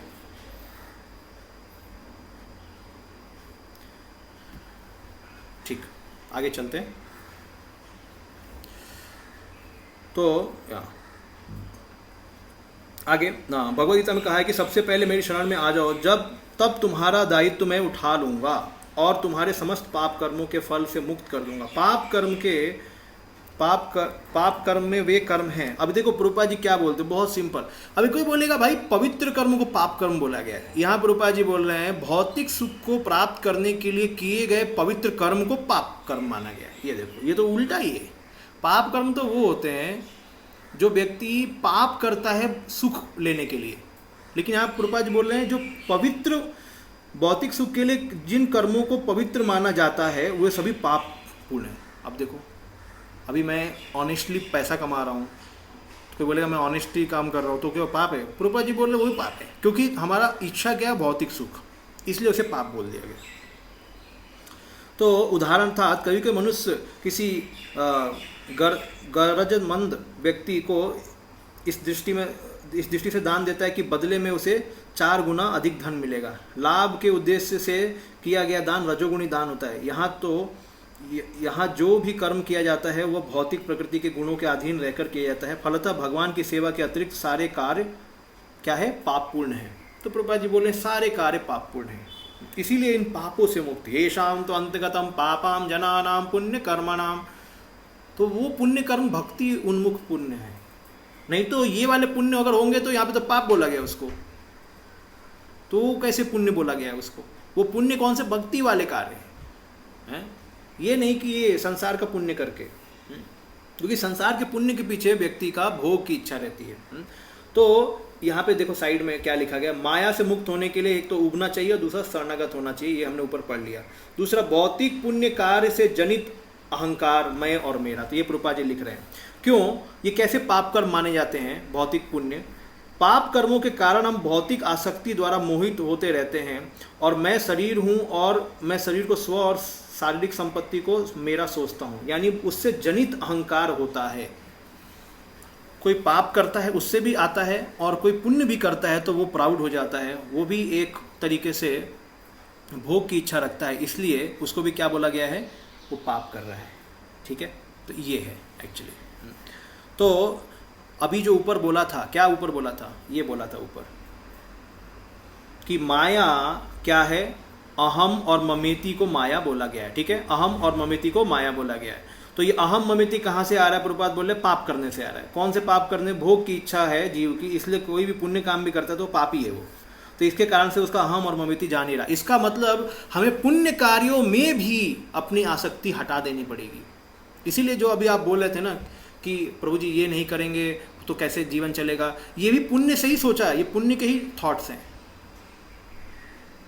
पुण्य के थॉट्स है। तो व्यक्ति को केवल और केवल कृष्ण की संतुष्टि के बारे में सोचना पड़ेगा, यानी वो शुद्ध भक्ति के मार्ग पे, आप समझ लीजिए, केवल और केवल कृष्ण की संतुष्टि। उसे देह से कोई आसक्ति नहीं है, उसे परिवार से कोई आसक्ति नहीं, वो बस वो टोटल का काम कर रहा है। वो जस्ट एग्जाम्पल सेट कर रहा है, जैसे जनक महाराज लोक संग्रह जनकादय कर्म योग कर रहे हैं, केवल संग्रह, मतलब लोगों को टीचिंग करने के लिए कि तुमको भी ऐसा काम करना चाहिए, ऐसे भागना नहीं चाहिए। तो हम जब उस श्रद्धा नहीं होना चाहिए इन सब चीज़ों में, हमारी श्रद्धा केवल भक्ति में होनी चाहिए। श्रवण कीर्तन 64 लिम्स में ही केवल श्रद्धा होनी चाहिए, बाकी किसी भी चीज़ में नहीं। ये शारीरिक धर्म में, मानसिक धर्म में, किसी में भी नहीं। वो बस हम कर सकते हैं थोड़ा बहुत सहयोग लेने के लिए या प्रचार के लिए, मतलब दूसरों को प्रचार करने के लिए, लेकिन उसमें श्रद्धा नहीं रखनी चाहिए। अभी कोई बोलेगा कि बिना जॉब के कैसे हम अपना शरीर चलाएंगे, तो हमें ये समझना है कि ये जॉब भी कृष्ण की भक्ति है एक्चुअली। तो इससे मेरी कृष्ण की भक्ति बाधित नहीं होनी चाहिए। मतलब क्या है, अगर जॉब करते करते व्यक्ति कृष्ण हर एक जगह पे वो कृष्ण को के उसको बोला गया, जीव गोस्वामी पाद बोलते हैं या विश्वनाथ ठाकुर बोलते हैं उसमें कि क्रिएटर को देखना है कि देखो जैसे ये किसने बनाया, ये भगवान ने बनाया, ये किसने बनाया, भगवान ने। तो हर एक समय उसकी चेतना क्रिएटर में रहनी चाहिए कि सृष्टा इसके भगवान है, भोक्ता इसके भगवान है, और फिर वो जॉब करे, कोई इशू नहीं है। उसका कॉन्शियसनेस ऐसा रहना चाहिए, उसका कॉन्शियसनेस भोग में नहीं जाना चाहिए। तब इसका मतलब उसकी श्रद्धा बहुत ऊंची हो चुकी। क्यों श्रद्धा क्यों ऊंची हुई है? क्योंकि उसने शास्त्रों का श्रवण किया है साधु संघ में बहुत ज़्यादा। जब श्रवण कर करके पक गया है, उसका एकदम ज्ञान पक गया है, तो अपने आप विरक्ति आ जा रही है उसमें। तो उसकी श्रद्धा इस सब में नहीं रहती, फिर शरीर में या परिवार में ये सब नहीं रहता, वो बस रहता है परिवार में, बस जीवन मुक्त होता है वो। तो इसको बोला गया है कि वो शुद्ध भक्ति का अधिकारी होता है। तो इसको भगवान ये धीरे, यही तो जाता है धीरे धीरे। जब इतनी श्रद्धा होने के बाद, फिर एक्चुअली इतनी श्रद्धा होने के बाद चालू होता है अथो श्रद्धा तथा साधु संग भजन क्रिया अनर्थ निवृत्ति सात निष्ठा रुचि आसक्ति, एक्चुअली वो तब चालू होता है। अभी भी हो रहा है लेकिन ये शुद्ध नहीं है, ये शुद्ध नहीं है, और इसमें समय लगने वाला। जब तक एक बार वो श्रद्धा आ गई ना, तो उसके बाद इतना फटाफट भागेगा गाड़ी, वो श्रद्धा। इसीलिए एनओडी में उपदेश, अपने नेक्टर ऑफ डिवोशन में बताया गया है कि वैदी भक्ति के 3 अधिकारी। तो 3 अधिकारी में बेसिकली मध्यम और उत्तम के बारे में बोला गया। तो मध्यम मतलब क्या है? दृढ़ श्रद्धा, और श्रद्धा किसमें? शास्त्र में श्रद्धा। और उत्तम भक्त क्या है? उसको बोला गया है प्रौढ़ श्रद्धा, और शास्त्र युक्ति च निपुणा, शास्त्र की युक्ति में निपुण है और उसकी श्रद्धा बहुत ज़्यादा है। तो दृढ़ श्रद्धा जिसकी है वहाँ से भक्ति चालू होती है, शुद्ध भक्ति। कोमल श्रद्धा जो नियोफाइट होता है वो भी प्रयास कर रहा है भक्ति में घुसने के लिए, तो दृढ़ श्रद्धा से भक्ति चालू होती है कि कृष्ण भक्ति कैले सर्व कर्मकृत है। बस कृष्ण की भक्ति के सब कुछ हो जाएगा, सर्व कर्मकृत है और किसी चीज़ को करने की जरूरत नहीं है, बस यही। तो हमें उस स्तर पे आना है, संग साधु संग लेके आना है उस स्तर पे, हमको थोपना नहीं है। हरे कृष्ण प्रभु जी। हाँ, प्रभु जी, ये एक्चुअली जैसे हमने कर्म मिश्रित भक्ति का ये डिस्कशन किया, अभी ज्ञान में क्या है प्रभु जी? जैसे अभी आपने बोला ज्ञान पकड़ना चाहिए, और बार बार बोलते हैं ज्ञान हुए बिना हम वहां तक नहीं पहुंच सकते, और फिर बोलते हैं ज्ञान कर्म आदि अनावृत, मतलब ज्ञान से भी अनावृत होना है। हाँ, ओके तो ओके। ये ज्ञान मतलब कर्म तो फिर भी चलो समझ में आता है, अभी हम्म, ज्ञान को कैसे समझे? अच्छा। तो जीव गोसाई पाद और विश्वनाथ ठाकुर लिखते हैं ये ज्ञान जो है शुष्क ज्ञान के बताया, ज्ञान कर्म आदि अनावृतम। तो कर्म तो हमें समझ में आ गया, ज्ञान कर्म मतलब फ्रूटिव एक्टिविटी, भक्ति भक्ति कर्म नहीं बोला गया है, फ्रूटिव एक्टिविटी। तो जो फ्रूटिव एक्टिविटीज़ हैं वो हो गए, जैसे हमारे जो भी है फ्रूटिव एक्टिविटी, कोई अपना शरीर को पालने के लिए कर रहा है या यज्ञ कर रहा है कुछ भौतिक इंद्रिय पाने के लिए, तो कोई भी कार्य करना, खास करके जो भक्ति नहीं है, इसलिए प्रभुपाद यहाँ पे लिखते हैं सकाम कर्म भी करना, यहाँ पे पुण्य कर्म, इसको भी भक्ति में नहीं माना गया है। तो ये सभी क्या है, कर्म आवृत हो जाता है भक्ति। और ज्ञान मतलब शुष्क ज्ञान, मतलब सिंपल एक समझ में आता है, मुक्ति चाहिए। जैसे जैसे ही भगवान शिव के सामने पार्वती ने इसको चित्रकेतु महाराज को शाप दिया कि तुम्हें अभी असुर बनना पड़ेगा, तो भगवान शिव, और वहाँ पे फिर उसके बाद चित्रकेतु महाराज आके उनसे माफ़ी मांगते हैं कि सॉरी मैंने आपको दुखी किया। लेकिन फिर वो बोलते हैं कि वास्तव में जो आपने शाप दिया है मेरे कर्मों से ही आया है, मैं जन्म जन्म से अलग अलग योनियाँ बदल रहा हूँ, ये मेरे कर्म से। और उनको कोई दुख नहीं होता है, वो बोलते हैं कि मैं भगवान को याद करूँ अगले असुर में भी, बस कोई इशू नहीं है, मैं जा रहा हूँ असुर योनि में। तो भगवान शिव बोलते हैं कि पार्वती तुम बहुत सुंदर हो, लेकिन तुमसे ज़्यादा सुंदर ये भक्त है, क्योंकि भक्त नारायण परा सर्वे न कुतश्चन बिभ्यते स्वर्ग अपवर्ग नरकेशु अपि तुल्यात् दर्शनम। उनके लिए स्वर्ग और अपवर्ग, उनको नरक में डाल दो या उनको मुक्ति दे दो या स्वर्ग में रख दो, उनके लिए सब तुल्य है। यानी उनको वास्तव में शरीर की तकलीफ से मुक्ति नहीं चाहिए, उनको क्या चाहिए, केवल भगवान का स्मरण और भक्ति सेवा में लगे रहना। यानी उनको ये मुक्ति की जो मुक्ति पिशाची स्पृहा, कि मुक्ति पाने की जो ज्ञान वाले लोग होते हैं, जनरली लोग फ्रस्ट्रेट हो जाने के बाद इस संसार से क्या चाहते हैं, मुक्ति चाहिए। हे कपिल देव मुझे मुक्ति दे दो बस संसार से, यही ज्ञान का स्रोत बनता है। ये जो मुक्ति की अभिलाषा होती है यही ज्ञान का स्रोत बनता है कि अब मुझे मुक्ति चाहिए। भक्ति से मुक्ति मिलता है लेकिन इच्छा नहीं होनी चाहिए। भक्ति मुक्ति देती है, मुक्ति का हमें अनुभव देगी जरूर, लेकिन हमें धर्म अर्थ काम मोक्ष और मुक्ति भी, ये धर्म अर्थ काम और मोक्ष ये चारों के सुख मिलेंगे भक्ति से, लेकिन इच्छा नहीं होनी चाहिए, नो इच्छा। मिल जाए ठीक है, मिल गया। इसीलिए बोला गया ना कि ज़्यादा आसक्त नहीं, विरक्त भी नहीं। विरक्त मतलब नहीं, ज़्यादा विरक्त नहीं मतलब क्या, आ गया तो ठीक है वो ले लेगा, ठीक है कोई दिक्कत नहीं, मेरा भगवान का भक्ति चल रहा है, भगवान ने कुछ सुख दिया है अब अच्छे से भक्ति कर लूँगा, दुख दिया है कोई दिक्कत नहीं, भक्ति चलने दो। तो ज़्यादा आसक्त नहीं, ज़्यादा विरक्त नहीं, इसलिए वो डेफिनेशन बताया गया कि कौन शुद्ध भक्ति का अधिकारी है। तो अभी यहाँ पे ज्ञान का स्रोत क्या हो गया, ये मुक्ति की अभिलाषा हो जाती है। जब व्यक्ति मुक्ति की अभिलाषा में रहता है तब वो सोचता है कि कैसे कैसे मेरे को ये मिलेगा, मुक्ति ऐसे करने से मिलेगा, ऐसे करने से मिलेगा। तो भक्ति में भी कभी कभी वो मुक्ति की चीज़ों को देखता है भक्ति में भी। तो वो ज्ञान में जैसे मान लो कोई सोचेगा कि थोड़ा भाई दूसरा ज्ञान भी ले लेते हैं, थोड़ा वास्तु का भी ज्ञान ले लेते हैं, थोड़ा ये भी ज्ञान ले लेते हैं, थोड़ा और सुखमय संसार बना लेते हैं। ये सब बहुत ही इम्पोर्टेंट है कि हमारी श्रद्धा किधर जा रही है। जैसे एक भक्त ने कहा कि आपका मंदिर देखो ये वास्तु से ये प्रॉब्लम हो रहा है, इसलिए अभी आपके मन में मंदिर में डोनेशन कम आ रहा है, अभी ये बिल्डिंग बनने के बाद और डोनेशन कम आएगा, तो ये मंदिर तो फिर कंगाल हो जाएगा, तो इसलिए मैं छोड़ के जा रहा हूँ। वो मंदिर छोड़ दिया क्योंकि उसने देखा कि इसका वास्तु खराब हो रहा है। अब ये ज्ञान, ये समझ में आ रहा है ये क्या हो गया, उसको कृष्ण पे भरोसा नहीं है। अगर अब मैं बताता हूँ, 11 अक्षोणी सेना और 7 अक्षोणी सेना, कौन जीतना चाहिए था? 11 जीतना चाहिए था ना, दुर्योधन। भीष्म थे, द्रोण थे, कौन जीतना चाहिए था? वो। तो हर वास्तु के नियम लगा लो आप, सब में कौन जीतना चाहिए था? वो जीतना चाहिए था। अब रावण के रामायण में ले लो, रामायण में बंदरों की सेना, कुछ ट्रेनिंग नहीं, केवल पत्थर और पेड़ फेंकना आता है बस, और उधर राक्षसों को पूरा मशीन ट्रेनिंग, एकदम मशीन गन कैसे चलाना, गड़ पूरा तोप फेंक रहे थे। रावण की सेना इतनी खूंखार थी और इन बंदरों को कुछ नहीं आता है, फिर भी जीत गए। इसको बोलते हैं श्रद्धा। ये हो गई भक्ति की, कि कृष्ण भक्ति कैले, कृष्ण के साथ में हम रहेंगे तो ये वास्तु कुछ काम नहीं करेगा। भले हम गलत भी रहें, लेकिन श्रद्धा कृष्ण में रखना है।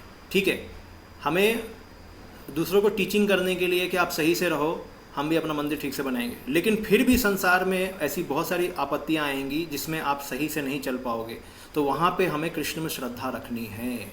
नहीं तो ये हम ज्ञान से आवृत हो जाएगा कि नहीं, अरे अरे अरे ये वाला ज्ञान शायद बराबर नहीं चल रहा, इसलिए हमारा भक्ति ठीक नहीं हो रहा, ये आवृत हो गया।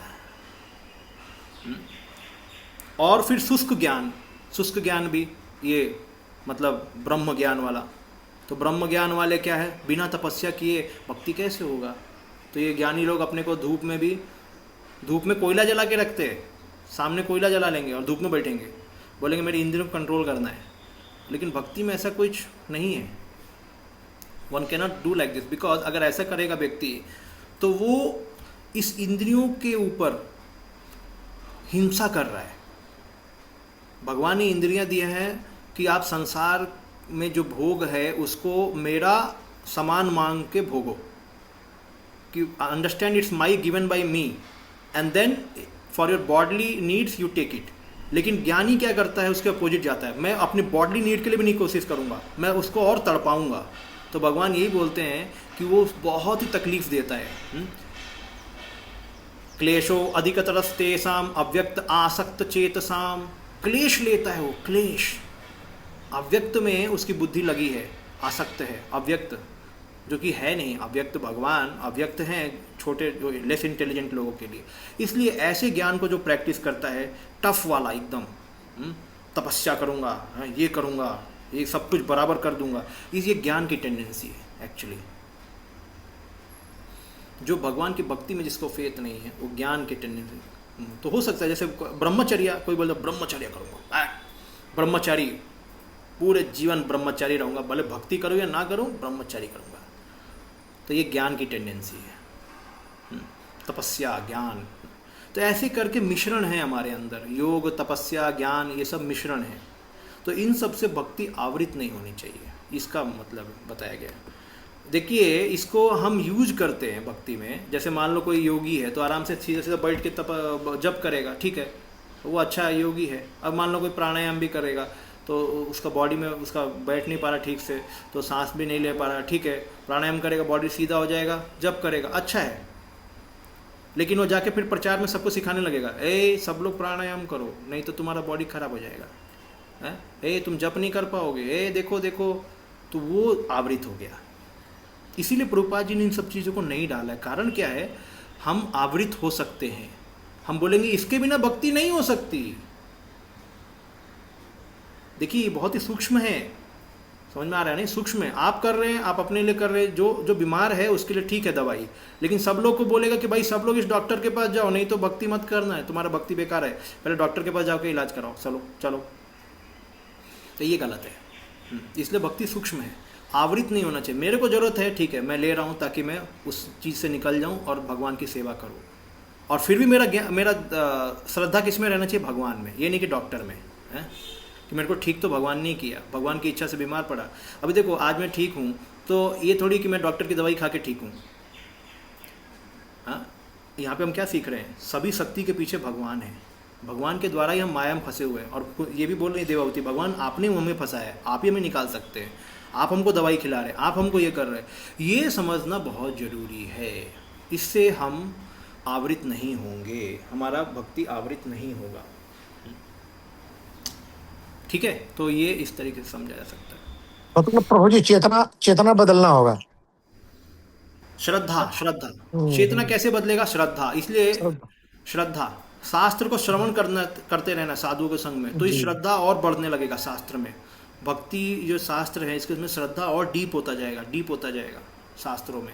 तब हमें समझ में आया कि, क्योंकि देखिए हम जो कार्य कर रहे हैं, एक तो श्रद्धा 17वें अध्याय में गीता में क्या बताया, 3 गुणों के अंदर श्रद्धा रहती है। जो लोग शास्त्र को पालन नहीं करते, अर्जुन ने क्वेश्चन पूछा था भगवान, जो लोग शास्त्र को बिल्कुल पालन नहीं करते वो तो असुर हो गए।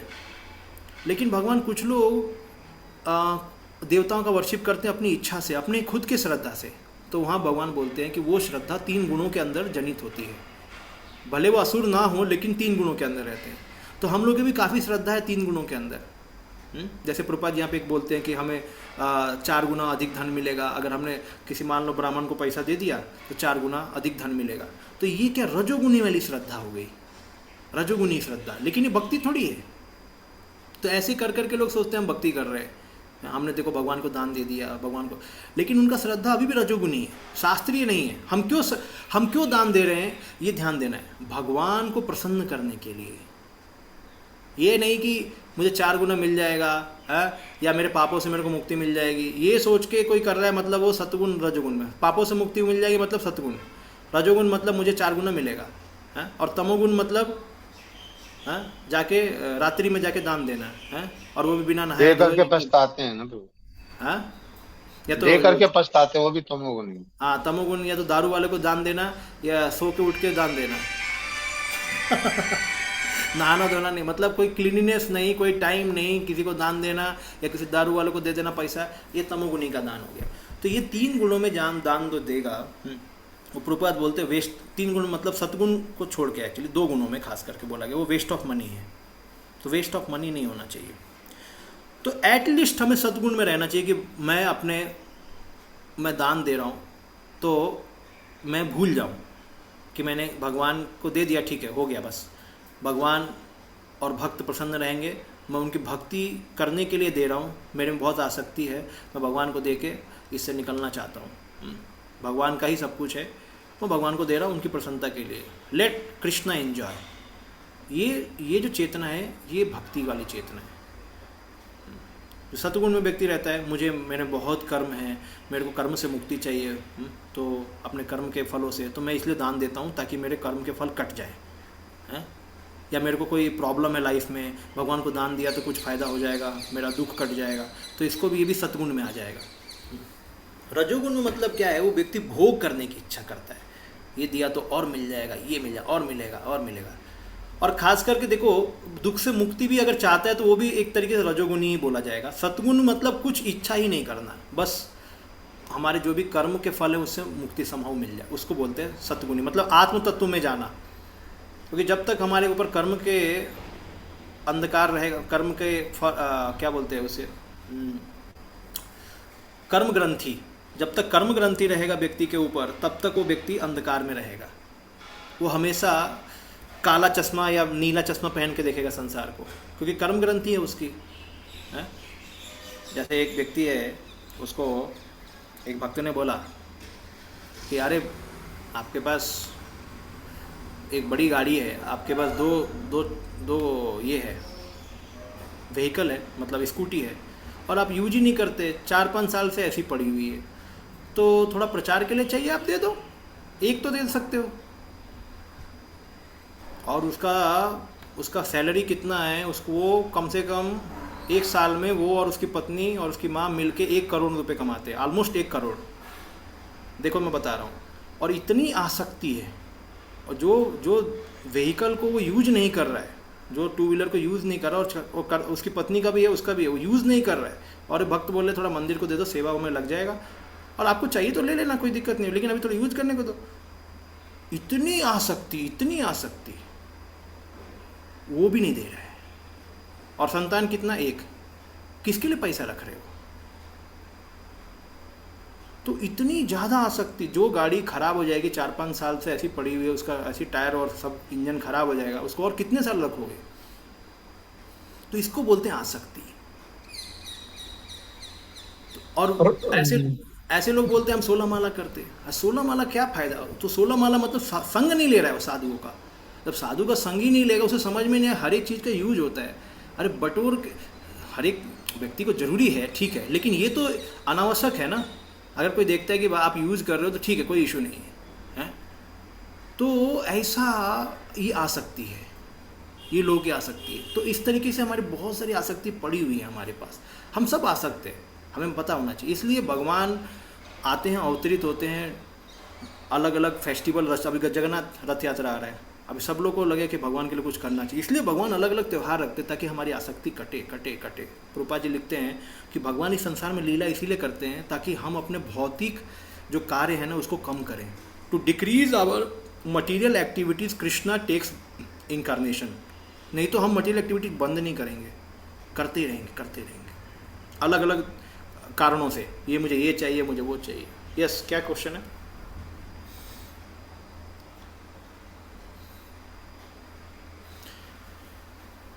ओके, ठीक है, आगे चलते हैं। तो ये पाप कर्म जो बता रहे हैं, ये कौन से हैं पाप कर्म? ये पुण्य वाले ही को पाप कर्म बोला गया है, क्योंकि इससे हमारी मैं और मेरा की जो चेतना बढ़ती रहती है। तत्वागताहं शरणं शरण्यं स्वभृत्य संसारतरो कुठारं जिज्ञासयाहं प्रकृते पुरुषस्य नमामि सद्धर्मविदां वरिष्ठम। यस, पढ़िए। देवहूति ने कहा, मैंने आपको चरण कमलों की शरण ग्रहण की है, क्योंकि आप ही एकमात्र व्यक्ति है जिनकी शरण ग्रहण की जा सकती है। आप वह कुल्हाड़ी है जिससे संसार के वृक्ष काटा जा सकता है। अंततः मैं आपको नमस्कार करती हूँ, क्योंकि समस्त योगियों में आप महानतम हो। मैं आपसे पुरुष तथा स्त्री और आत्मा तथा पदार्थ के संबंध के विषय में जानना चाहती हूँ। अब देखिए, तम त्वागताहं शरणं शरण्यम। तो बता रही हैं देवहूति माता, आप ही शरण लेने के योग्य हैं। शरण्यम, शरण्यम मतलब क्या है? शरण ग्रहण करने योग्य आप ही हैं। तो भगवान ही केवल शरण दे सकते हैं। इसलिए प्रभुपाद जी हमेशा बोलते थे कृष्ण का शरण लो, टेक शेल्टर ऑफ कृष्ण। क्यों? क्योंकि वो सबको शेल्टर देखते हैं। आपने सेकंड कैंटो में पढ़ा होगा, या फर्स्ट कैंटो में भी है, वासुदेव परा योगा, वासुदेव परा धर्म, वासुदेव परा गति, वासुदेव परा, ऐसे परा परा परा वासुदेव। हाँ, तो वो क्यों बोला गया है? वो इसीलिए बोला गया है कि वासुदेव सबके शेल्टर है। वो परा का मतलब एक है शेल्टर। हाँ, तो वासुदेव योग के भी शेल्टर हैं, धर्म के भी शेल्टर हैं। हाँ, और वासुदेव गति भी वही है, वासुदेव हर एक चीज वासुदेव वासुदेव। तो बहुनाम जन्मनाम अन्ते ज्ञानवान प्रपद्यन्ते वासुदेव सर्वमिति। वासुदेव सब कुछ है, तो वासुदेव ही शरण्यम है। तो इसलिए बोलने कि मैं आपके शरण में आ रही हूँ, मैं जा रही हूँ आपके शरण में, क्योंकि आप शरण योग्य हैं। फिर क्या? स्वभृत्य संसार तरो कुठारम। आप अपने जो भक्त लोग आपके शरण में आ जाते हैं, आप उनके साथ क्या करते हैं? आप ये संसार जो वृक्ष है, अश्वत्था, ऊर्ध्वमूला अधः शाखा, अश्वत्थम प्राहुरव्ययम्। अश्वत्थ जो ये पेड़ है, उसको काटने के लिए आप एक कुल्हाड़ी का काम करते हैं। तो यहाँ पे एक डायग्राम बनाया है, ये देखो, ये कुल्हाड़ी है ना, ये नीचे बताता हूँ आगे। तो एक कुल्हाड़ी, तो भगवान अपने भक्तों के लिए जो उनकी शरण में आ जाते हैं, जो शरणम ले लेते हैं, उनके लिए क्या भगवान कर रहे हैं? उनके संसार के बंधन को काट देते हैं, कुठारम। और फिर बोल रहे हैं कि भगवान मैं आपसे जिज्ञासा क्या करना चाहती हूँ? जिज्ञासयाहं प्रकृते पुरुषस्य।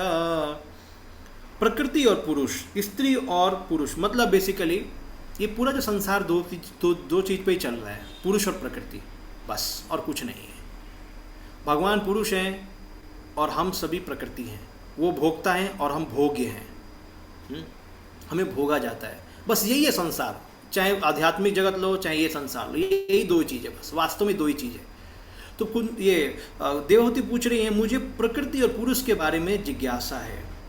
नमामि सद्धर्म विदा वरिष्ठम। और आपसे अच्छा वरिष्ठम, ज्ञान में सद्धर्म के बारे में जानने वाला और कोई नहीं है। सद्धर्म मतलब भक्ति कार्य, भक्ति का कार्य, उसको जानने वाला और कोई नहीं है। आप बेस्ट हो नॉलेज में, आप ही मेरे को बता सकते हो। मैं आपको नमस्कार करती हूँ, और मेरे आप इसको संसार के बंधन को काटिए।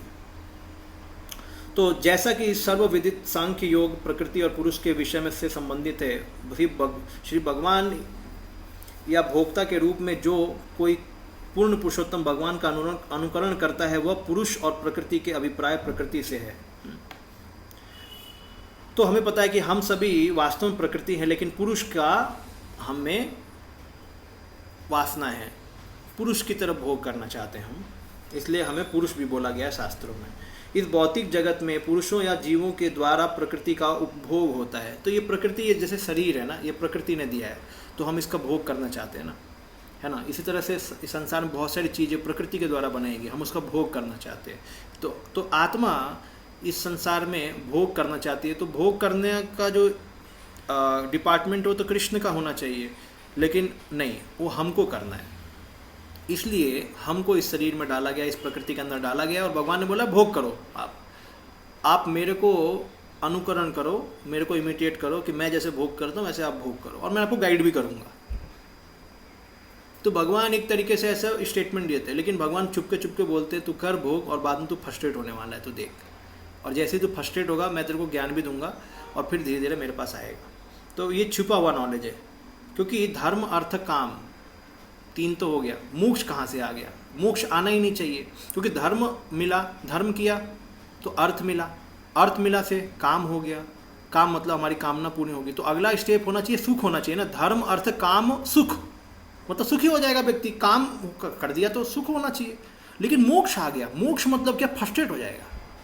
देखो सिस्टम कैसा उल्टा बना है, धर्म अर्थ काम मोक्ष, मोक्ष ऑड वन आउट है इसमें चारों में। तो इसका मतलब ये तो गड़बड़, सिस्टम ही गड़बड़ बना है ना। धर्म अर्थ काम सुख होना चाहिए है, लेकिन धर्म अर्थ काम मोक्ष बनाया, मतलब जितना धर्म अर्थ काम व्यक्ति करेगा उतना ही उसको फ्रस्ट्रेशन हो जाएगा और बाद में मोक्ष की ओर भागेगा। यानी जो सिस्टम भी बनाया धर्म का, वो भी उसमें क्या है, कैतव है, उसमें इंजेक्शन मार के रखा है कि जैसे ही करता रहेगा फ्रस्ट्रेट हो जाएगा। तो आप शास्त्र को पालन करो या मत पालन करो, अल्टीमेटली जीव आत्मा को यहाँ से निकलना ही है। या तो भगवान आके उसको असुर बन जाता है, शास्त्र को मानता नहीं तो भगवान उसको निकाल देते हैं, चल निकल यहाँ से, भगवान अवतार लेते हैं, उड़ा देते हैं उसको, ज़्यादा नाटक किया तो। हाँ, और कम नाटक कर रहा है, धर्म अर्थ काम को पालन कर रहा है, तो करते रहने दो। 1 जन्म 2 जन्म स्वर्ग में जाएगा, फिर नीचे आएगा, फिर जाएगा, फिर पाप करेगा, फिर उधर फ्रस्ट्रेट होगा। फ्रस्ट्रेट होता ही है, कभी स्वर्ग में गया तो असुर लोग आके उसे फ्रस्ट्रेट करेंगे। तो इसलिए इस संसार को क्या बोला गया है, दुखालयम, दुख है ना, फ्रस्ट्रेशन रहेगा ही आपको। इसलिए धर्म अर्थ काम का अगला चरण सुख नहीं होता है, अगला चरण दुख होता है, और दुख से फ्रस्ट्रेशन हो, दुख मतलब फ्रस्ट्रेशन हो गया ना उसको, और फिर वो मोक्ष की तलाश करता है। इसलिए तो ओके, यहाँ बोला गया कि संसार में प्रकृति और पुरुष अथवा भोग्य तथा भोक्ता के संबंध में जटिलताएं संसार अथवा भौतिक बंधन कहलाती है। तो भौतिक बंधन क्या है, यहाँ पे लिखा है, संसार का बंधन क्या है, भोक्ता और भोग्य। तो भोक्ता भोग्य वस्तु को भोग करना चाहता है, इसी को संसार बंधन बोला गया है, और उसको काटने के लिए साइड में कुल्हाड़ी बनाई गई है जिसको बोला गया है कुठारम। तो भगवत गीता में बोलते हैं प्रभुपाद कि इस पेड़ को, इस संसार बंधन को काटने के लिए विरक्ति का कुठार से काटना होता है। तो ये जो गुरु से जब हम श्रवण करते हैं तो हमें वो चक्षु जो हमने ऊपर देखा सत चक्षु देते हैं, तो वो सत चक्षु जब देते हैं तो हम चीज़ों को सही से देखने लगते हैं, फिर हमारे अंदर वैराग्य आने लगता है। तो देखिए, जब तक ये जो ज्ञान है ये शुष्क ज्ञान नहीं है, ये ज्ञान भौतिक ज्ञान, भक्ति ज्ञान है। तो भक्ति ज्ञान मतलब हम केवल यही नहीं देख रहे हमें संसार से मुक्त होना है, हम देख रहे हैं कि हमें भगवान की सेवा करनी है, और भगवान की सेवा मैं नहीं करूँगा तो मैं इंद्रियों की सेवा करूँगा और मैं दुखी रहूँगा। तो इंद्रियों की सेवा से मुक्त होके ऋषिकेश सेवनम, इस इंद्रियों के मालिक की सेवा करने को हमें चाहिए, लेकिन हम कर नहीं पा रहे क्योंकि हमारी इंद्रियां हमें इजाज़त नहीं दे रही, हमें पकड़ के अपनी सेवा करवा रही हैं। तो इसीलिए हम ये समझना चाहिए कि ज्ञान लेके कि कैसे दुर्दायी हैं ये इंद्रियां, कैसे हमारे को गुमराह कर रही हैं, कैसे हमको फंसा रही हैं। तो इसके जाल को समझना है हमको, इसलिए ये विरक्ति का ज्ञान जरूरी है।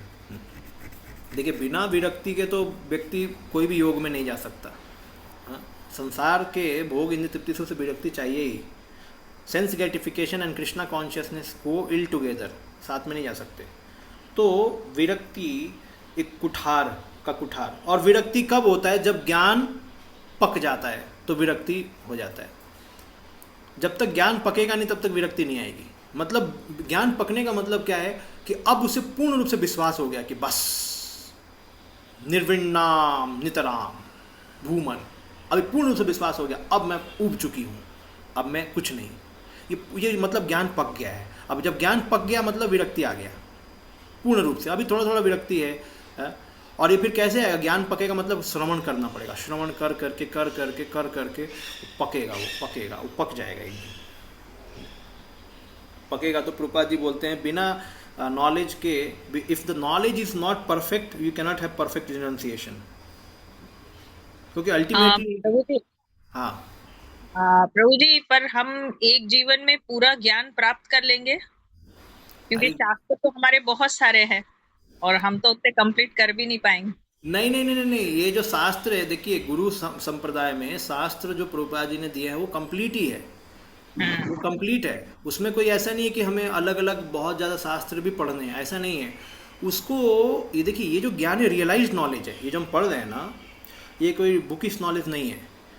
तो रियलाइज नॉलेज मतलब एक शुद्ध व्यक्ति, एक शुद्ध महाभागवत ने हमारी समझ के लिए, जो वो हम ये समझेंगे बाद में, जो इन समझ में ये जो हम प्रभुपाद सिखा रहे हैं इसको हम भी रियलाइज़ करेंगे बाद में, लेकिन पहले ही हमको उनका रियलाइज्ड नॉलेज है ये यहाँ पे दे रहे हैं प्रभुपाद।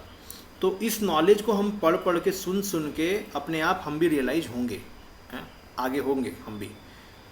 तो ये कोई बड़ा भरकम चीज़ें नहीं उठाना है, इसी को श्रवण करना है। अभी गुरु थोड़ी अलग अलग चीज़ बोलते हैं, सेम चीज़ को दोहराते हैं, सेम चीज़ को, लेकिन वो क्या होता है, श्रवण करने से हमारा तमस निकल जाएगा।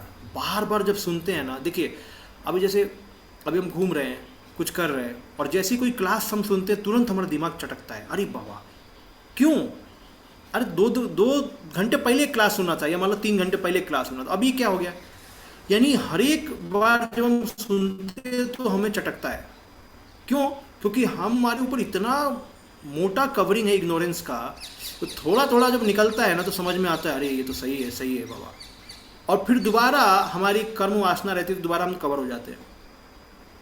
या आप समझिए कि इतना ज़्यादा अंधकार है, इसलिए बोला है ना दुष्पारम क्यों बोला गया है, इतना ज़्यादा अंधकार है ना कि एडवांसमेंट भी कम हो रहा है, या ऐसा बोलो कि इतना ज़्यादा अंधकार है कि थोड़ा बहुत ही नज़र आ रहा है लाइट, सूरज समझ में ही नहीं आ रहा किधर है, ऐसा हो गया अपना। तो हमें तो यही लगता है कि जब तक गुरु का ज्ञान चल रहा तब तक चीज़ें समझ में आती है, जैसे गुरु का टेप बंद हो गया हमारा फिर दिमाग चालू हो जाता है तो इसका मतलब क्या है, उतने हमारे में सामर्थ्यता नहीं आई है उस ज्ञान को प्रैक्टिस करने का। कुठारम, इसीलिए गुरु क्या करते हैं, बलराम हमें बल देते हैं इस शस्त्र को, ज्ञान के शस्त्र को उठाने के लिए और कार्य करने के लिए। तो गुरु से इसलिए भक्तिविनोद ठाकुर बोलते हैं, एका किया मारा नहीं पाए बाला हरि नाम संकीर्तने, मुझे अकेले मेरे में बल नहीं है नाम जप करने के बाद भी कि मैं इस माया को डिफीट कर सकूं, आपके द्वारा ही, आपकी कृपा से मैं उसको उठा पाऊंगा। तो ये चाहिए हमको, गुरु की कृपा, भगवान की कृपा चाहिए, ताकि हम इस कुठारम को उठा के अपनी आसक्ति को काटें। तो ये श्रवण करते रहने से होता है, इसलिए हमारा मार्ग एकदम परफेक्ट है, इसी को कंटिन्यू करना है, इसी को कंटिन्यू करना। श्रवणम कीर्तनम स्मरणम, ये सबसे टॉप क्लास भक्ति है, इसको हम जितना करते रहेंगे उतना ही। और तो कोई बोलेगा प्रभु जी अब 24 घंटे तो श्रवण नहीं होगा, तो फिर श्रवण मतलब क्या है कि आप दूसरा कार्य भी करो और उसमें श्रवण भी कर सकते हो साथ साथ में। प्रभुपाद बोलते हैं हमेशा जप सकता है व्यक्ति, दूसरा कार्य भी करके अपना, या तो उस कार्य में पूरा मन लगा दो, जैसे कोई कुकिंग कर रहा है तो ये तो कीर्तन चल रहा है लेकिन उसका पूरा मन कुकिंग में है, भगवान के लिए कुकिंग कर रहा है, तो अपने को खाली नहीं रखना है, एंगेज रखना है, एंगेज हमेशा। Keep your self engaged in devotional activities. हम 24 घंटा जप नहीं कर सकते, 24 घंटा हम कथा नहीं सुन सकते, हम कुछ भी 24 घंटा नहीं कर सकते, लेकिन हम चीज़ों को बदल बदल के कर सकते हैं। तो उसको ध्यान रख के करना, ठीक है। आसक्ति क्या है? इसमें प्रकृति और पुरुष सन्निहित है। जीव प्रकृति पर अधिकार जताना चाहते हैं, और चूंकि बद्ध जीव प्रकृति को ही अपने भोग का लक्ष्य बनाता है और स्वयं भोक्ता बनता है, अतः वो पुरुष कहलाता है। तो पुरुष का डेफिनेशन दिया गया, परिभाषा क्या है कि वो प्रकृति पे अपना अधिकार जताना चाहता है और उसे भोग की वस्तु समझता है। वास्तव में प्रकृति हम भी हैं। हम एक दूसरी प्रकृति का कैसे भोग कर सकते हैं? हम सेवा करने के लिए बने हैं, तो ये सेवा की भावना नहीं आती, इसलिए बार बार दिमाग में मैं सेवक हूँ, मैं सेवक हूँ, मैं सेवक हूँ। ये अंधकार का लेयर इतना मोटा है कि वो हमेशा बुला देता है, नहीं तुम भोगता हो, तुम भोग सकते हो, भोगो भोगो भोगो, ऐसा। तो इसलिए ये देवाहुति ने कपिल मुनि से प्रश्न किया, क्योंकि उन्हें ज्ञात था कि वे भौतिक संसार के प्रति उनकी आसक्ति को छिन्न कर सकते हैं। पुरुषों और स्त्रियों के वेश में जीवात्माएं भौतिक शक्ति का आनंद उठाना चाहती हैं, अतः इस प्रकार के प्रत्येक जीवात्मा पुरुष है, यानी स्त्री भी पुरुष है इस धरातल पे, क्योंकि पुरुष का अर्थ है भोक्ता और प्रकृति का अर्थ है भोग्या। इस जगत में तथाकथित पुरुष तथा तथाकथित स्त्री दोनों ही वास्तविक पुरुष का अनुकरण करते हैं और आध्यात्मिक दृष्टि से वास्तविक भोक्ता हैं, और आध्यात्मिक दृष्टि से वास्तविक भोक्ता, जबकि शेष सभी प्रकृति है। यहाँ पे कहने का मतलब है कि भगवान वास्तविक भोक्ता है और बाकी सब प्रकृति है। जीवात्मा प्रकृति मानी जाती है। भगवद गीता में पदार्थ को अपरा अर्थात निकृष्ट प्रकृति कहा गया है। यह इस निकृष्ट प्रकृति से परे एक अन्य श्रेष्ठ प्रकृति है जीवात्माएं। जीवात्मा भी प्रकृति या भोग्या है, किंतु माया के वश में आकर जीवात्मा अपने को भोक्ता मानती है। संसार बंधन या बद्ध जीव का यही कारण है। देवहूति बद्ध जीवन से निकलकर पूर्णतया समर्पित होना चाहती थी। भगवान शरण्य है, जिसका अर्थ यह होता है कि वो एकमात्र व्यक्ति है जिनको पूर्ण रूप से समर्पण किया जा सकता है, क्योंकि वे ऐश्वर्य से पूर्ण हैं। यदि कोई सचमुच विश्राम चाहता है तो सर्वश्रेष्ठ मार्ग यही है कि वो पूर्ण पुरुषोत्तम भगवान की शरण में आ जाए। और फिर सर्वधर्म सधर्म विदाम वरिष्ठम के बारे में बताया गया है। इसका मतलब कि दिव्य वृत्तियों में सर्वश्रेष्ठ वृत्ति भगवान की प्रेमा भक्ति है। कभी कभी धर्म का धर्म के रूप में अर्थ किया जाता है, किंतु इसका वास्तविक अर्थ है कि वह जिसका परित्याग नहीं हो सकता, जिसे वह स्व से पृथक नहीं किया जा सकता। तो देखिए, अब प्रभुपाद अलग अलग चीज़ बता रहे हैं। तो ऊपर हमने ये समझ लिया कि इस संसार में सब लोग पुरुष का ही अनुकरण कर रहे हैं, क्योंकि सबको भोगना है। तो वो अवस्था को हमें छोड़ना है, क्योंकि प्रभुपाद जी बता रहे हैं कि भगवद गीता में हमें पराशक्ति माना गया है। हम परा प्रकृति हैं, पराशक्ति या प्रकृति है, इसलिए हम भोग्य हैं भगवान के। भगवान हमें भोगना चाहिए, मतलब हमें अपनी इंद्रियों को भगवान की सेवा में लगाना चाहिए, ताकि भगवान हमको भोगे और उनकी शरण लेनी चाहिए। जैसे कोई प्रकृति है, पुरुष की शरण लेती है, तो हम लोग शरण लेना चाहिए भगवान का। इसलिए इससे ये हमारा नेचर है। कोई बोलता है अरे तुम भगवान का क्या याद कर रहे हो, क्यों याद कर रहे हो? अरे हम प्रकृति है, हमें याद करना पड़ेगा भगवान को। हमें शरण लेना, हम बिना शरण के नहीं रह सकते। हम सांस भी ले रहे तो कोई दे रहा है हमें, है ना। हम सोच भी रहे हैं तो भगवान बोलते हैं मैं तुम्हें ज्ञान देता हूँ। हम किसी भी अवस्था में स्वतंत्र नहीं है। हमारा शरीर, हमारा इंद्रिया, हमारा मन सभी भगवान से अलग नहीं है, लेकिन हम इसको अलग समझ रहे हैं। इस सब पे भगवान का कंट्रोल है, सबके ऊपर।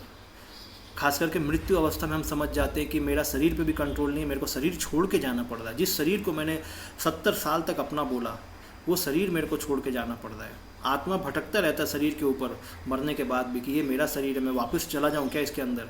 लेकिन फिर भी उस शरीर को जला दिया जाता है, इसीलिए कि उसकी भ्रांति को ख़त्म करने के लिए, कि तेरा शरीर अब ख़त्म हो गया, तेरा शरीर था भी नहीं है, जा यहाँ से निकल जा।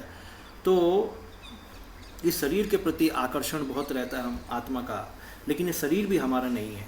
तो समझ सकते हैं कि इंद्रियां भी हमारी नहीं हैं। तो ये हमें दिया गया है। तो ये जो भगवान है उन्हीं की सब कुछ है, और हमको इसलिए दिया गया है कि हम उनको भोग दें, उनको हैप्पीनेस दें, इसलिए ये सब चीज़ें दी गई है। तो इसी को देवहूति समझना चाहती है कि मुझे पुरुष और प्रकृति के बारे में समझा दो, क्योंकि वहीं से सब प्रॉब्लम चालू हुआ है। हम अपने को पुरुष मान बैठे हैं। तो सद्धर्म विदाम वरिष्ठम, दूसरा प्रभुपाद जी बोल रहे हैं कि ये जो धर्म का मतलब ये नहीं होता है कि धर्म का मतलब लोग बोलते हैं संसार का धर्म। प्रभुपाद बोलते हैं धर्म का मतलब जिसको आप छोड़ ना सको। जैसे अग्नि से ऊष्मा और उसका प्रकाश दोनों अलग नहीं कर सकते, करेक्ट। तो अग्नि का धर्म क्या हुआ कि जहाँ भी अग्नि होगी वहाँ प्रकाश होगा और ऊष्मा होगा, तो इसको अलग नहीं कर सकते। उसी तरह से जीव का धर्म क्या है? सेवा। शाश्वत धर्म में भगवान की प्रेमा भक्ति करना, ईश्वर की दिव्य प्रेमा भक्ति में लगना, यही जीव का धर्म है। और इसके बारे में कपिल देव को पूरा ज्ञान है, इसलिए सद्धर्म विदाम वरिष्ठम, इसलिए उनको बोला गया है, सर्वश्रेष्ठ ज्ञाता है। मैत्रेय उवाच, तो अभी मैत्रेय मुनि तो इतना माता देवती ने अपने पुत्र को गुरु मान लिया है और ये सब चीज़ बताया है कि मुझे ये ज्ञान जानना है, बताइए। इति स्वमातुर्निरवध्यमीप्सितं निशम्य पुंसामपवर्गवर्धनं धियाभिनन्द्यात्मवतां सतां गतिर्बभास ईषत् स्मित शोभितानना। पढ़िए।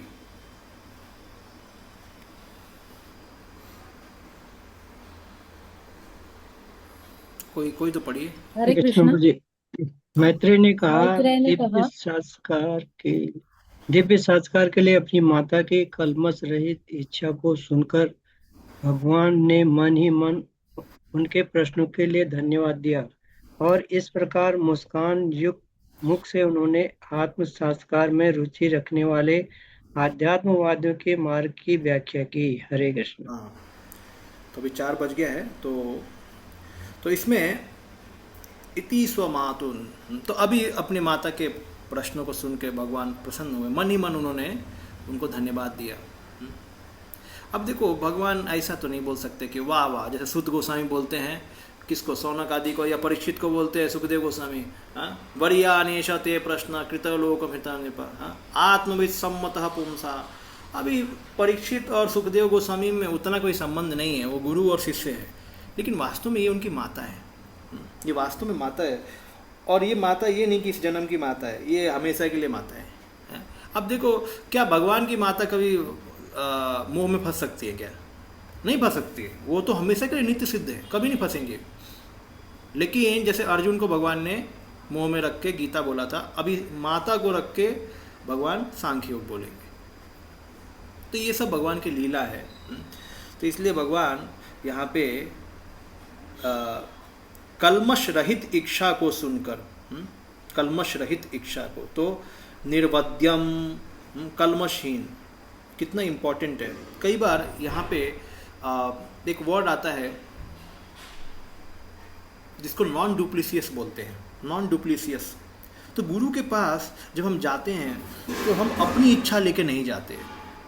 निर्वध्यम, इप्सितम, अपनी इच्छा नहीं। जैसे मतलब हमें कुछ खुद करना है और गुरु के पास जाके बोल दिया कि थोड़ा इधर उधर करके बोल दिया, तो गुरु बोले हाँ करो, तो ऐसा अच्छा नहीं है। तो यहाँ बोले कल्मश रहित इच्छा को सुनकर भगवान ने मन ही मन उनके प्रश्नों को धन्यवाद दिया। तो अभिनंद्य बताया गया है, अभिनंद्य किया, धन्यवाद देकर, तो उन्होंने धन्यवाद दिया। आगे, इस प्रकार मुस्कान युक्त मुख से उन्होंने आत्म साक्षात्कार में रुचि रखने वाले आध्यात्मवादियों के मार्ग की व्याख्या की। तो अब किसके लिए व्याख्या करेंगे भगवान? आत्म साक्षात्कार में रुचि रखने वाले, यानी आत्मवताम, और कौन है? सताम, आत्मवताम सताम। तो ऐसे सताम मतलब सत्य पुरुष या भक्त लोग, जो कि आत्मा में रुचि रखने वाले, इंद्र तृप्ति में रुचि नहीं रखने वाले, उनको मार्गदर्शन करने के लिए भगवान ने क्या किया? अब व्याख्या किया। तो इसमें बताया गया कि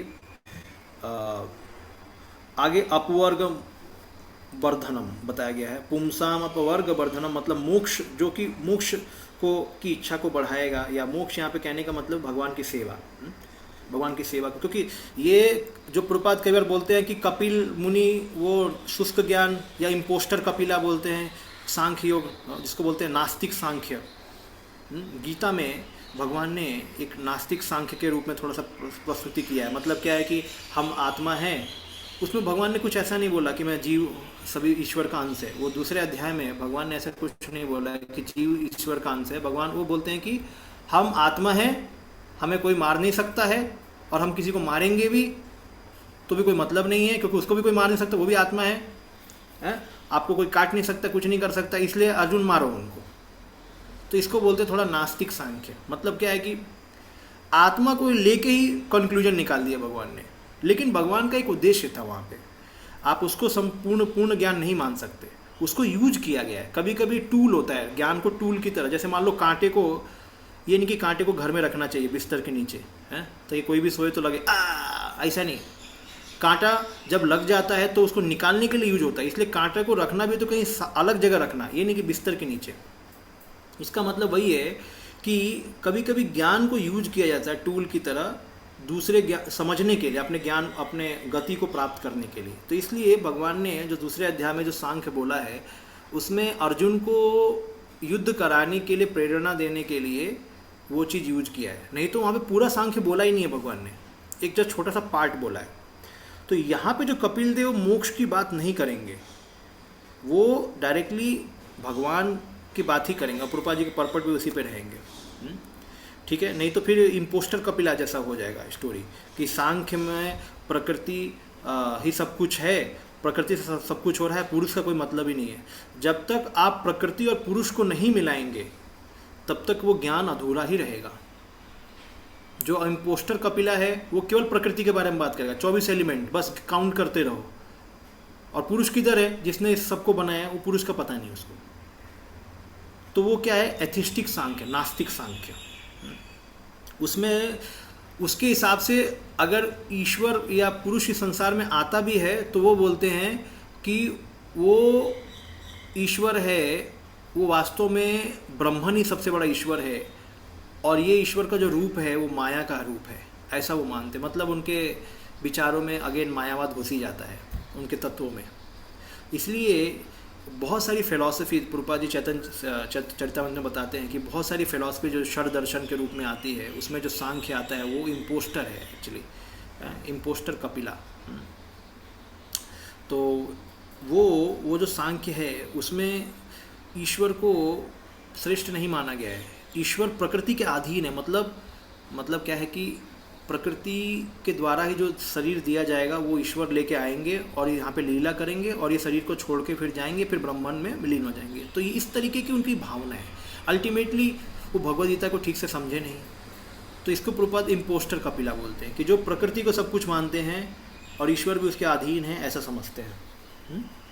तो देवावती ने भवबंधन, अपने उलझ होने की स्वीकृति तथा उससे छुटकारा की इच्छा से आत्मसमर्पण कर दिया। जब जो लोग भवबंधन से मोक्ष पाने के इच्छुक हैं और मानव जीवन की पूर्णता की अवस्था प्राप्त करना चाहते हैं, उनके लिए देवहूति द्वारा कपिल से पूछे गए प्रश्न अत्यंत रोचक हैं। किसके लिए रोचक है? जो इस भवबंधन के से मोक्ष पाना के लिए इच्छुक है। अभी देखिए, क्योंकि हम लोगों को क्या है कि जैसे हमने बोला ना, पूरा उब जाना। जैसे किसी को कांटा लग गया तो उसको हमेशा लगता है कि भाई कब निकलेगा कांटा, कब निकलेगा कांटा। तो जिसको रियली भौतिक संसार समझ में आ गया है तो उसको लगता है कि मेरे को और सुनना है और श्रवण करना है ताकि मैं इस संसार से मुक्त होकर भगवान के धाम जाऊँ, या मैं भगवान की भक्ति करूँ ताकि मैं इस संसार के कोई भी कष्ट मेरे को लगेंगे ही नहीं। और उसे कष्ट से मुक्ति एक्चुअली नहीं चाहिए, वो भगवान की सेवा करना। देखिए, अभी जो कष्टों से मुक्ति चाहता है वो उसकी भक्ति शुद्ध नहीं है। अगर शुद्ध भक्ति के टर्म्स में देखें, जो कष्टों से मुक्ति चाहे उसकी भक्ति शुद्ध नहीं है। जो केवल भगवान की प्रसन्नता के लिए भक्ति करता, वो शुद्ध भक्ति के मार्ग पर हमेशा के लिए कार्य करता है, ऐसा तो उसे शुद्ध भक्त बोला जाएगा। लेकिन जो कष्टों से मुक्ति चाहता है, ये तो इसको बोलते हैं कि शास्त्र को फॉलो कर रहा है लेकिन उसका इच्छा केवल मुक्ति पाना, मोक्ष पाना है। ठीक है, तो हर एक चीज़ को शुद्ध भक्ति में आप नहीं लगा सकते, उसको चीज़ों को समझना है ध्यान से। जब तक कोई अपने आध्यात्मिक जीवन या अपनी स्वाभाविक स्थिति को समझने में रुचि नहीं रखता है, जब तक इस संसार में असुविधा का अनुभव नहीं करता है तब तक उसका मनुष्य जीवन वृथा जाता है। तो क्या बोला है, हमें कष्टों को समझना पड़ेगा, स्थिति रुचि रखना है, अपने स्वाभाविक स्थिति को समझने की रुचि रखना है और असुविधा का अनुभव करना है इस संसार में। तो दो चीज बोला गया, क्या बोला गया कि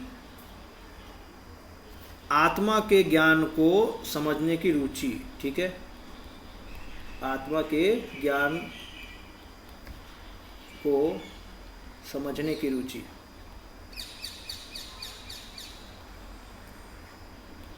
और दूसरी क्या बोला गया है,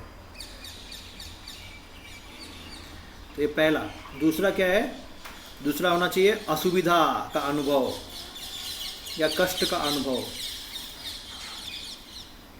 ये तो सब लोग को है ही अनुभव, दोनों, कष्ट का अनुभव। एक्चुअली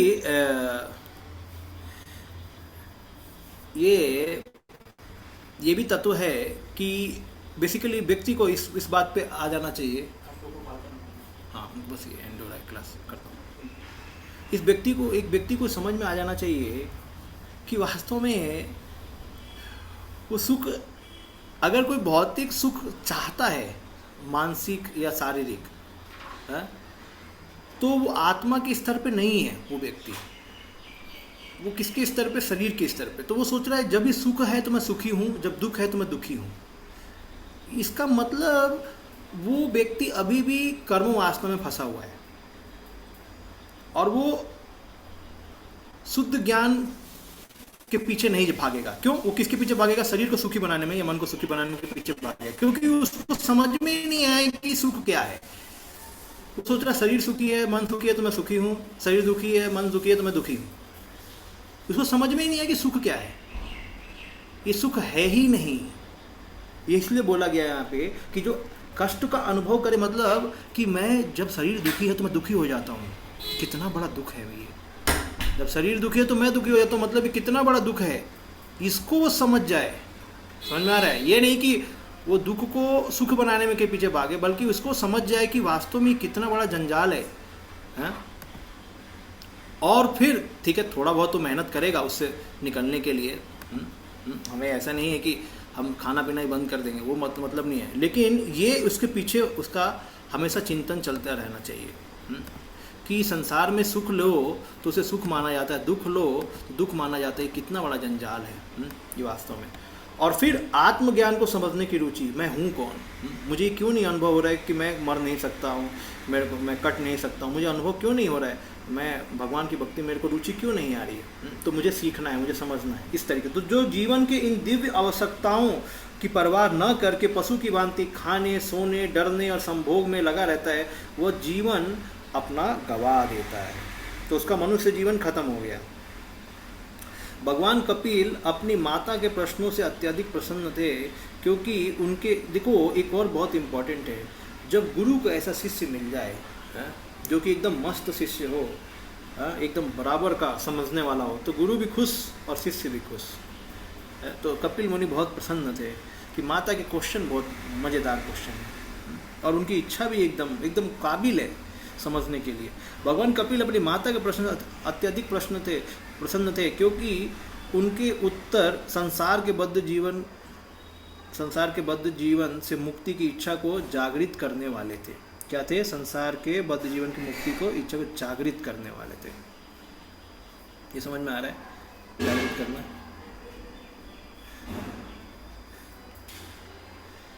तो इससे क्या होगा? जीव आत्मा में मुक्ति की इच्छा आएगी। ऐसे प्रश्न अपवर्ग वर्धनम कहलाते हैं। हाँ, अपवर्ग वर्धनम। तो ऐसे सब क्वेश्चन होने चाहिए घरों घरों में, भक्तों के संग में, कि अरे ये ऐसा कैसे हो गया, वैसा कैसे, ये क्वेश्चन कैसे पूछ दिया, इसका क्या मतलब है। तो इस तरीके की चर्चा चलनी चाहिए। मत चित्ता मत गतः प्राणा बोधयंता परस्परा तुष्यंती च रमंती च। बोधयंत, बोध करते रहते हैं भक्त लोग साथ साथ में, ये कैसे हुआ, वो कैसे हुआ, ऐसा कैसे। देवावती ने क्वेश्चन पूछा, अपवर्ग वर्धनम के लिए क्वेश्चन पूछा है। जिसमें वास्तविक आध्यात्मिक रुचि होती है, वे सत तथा अथवा भक्त कहलाते हैं। सताम प्रसंगात, सत का अर्थ है जिसका शाश्वत अस्तित्व है, ठीक है, और असत का अर्थ है जो शाश्वत नहीं है। जब तक मनुष्य आध्यात्मिक स्थिति को प्राप्त नहीं होता है वो सत नहीं होता है, वो असत है। असत ऐसी स्थिति में रहता है जिसका अस्तित्व नहीं होता है, और जो भी आध्यात्मिक स्थिति पर होता है उसका अस्तित्व शाश्वत होता है। आत्मा के रूप में प्रत्येक व्यक्ति का अस्तित्व शाश्वत है, किंतु असत तो भौतिक जगत को अपना आश्रय बनाता है, फलतः वो चिंता से पूर्ण रहता है।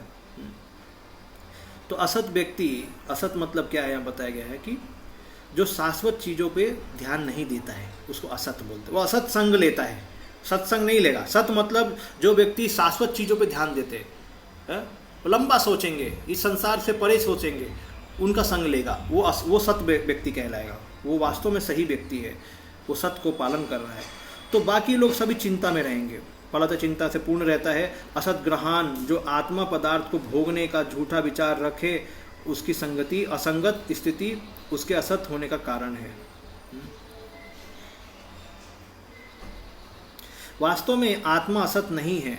ज्यों ही मनुष्य इस तथ्य के प्रति सचेत होता है और कृष्ण भावना में अपना लेता है तो वो सत बन जाता है। सताम गति का या नित्य का मार्ग उन व्यक्तियों के लिए अत्यंत रुचिकर है जो मुक्ति चाहते हैं, और भगवान कपिल ने इस मार्ग के विषय में कहना प्रारंभ किया, ठीक है। तो सताम गति, हमें सताम गति चाहिए जहाँ पे सत मतलब शाश्वत, सच्चिद आनंद, सत मतलब शाश्वत।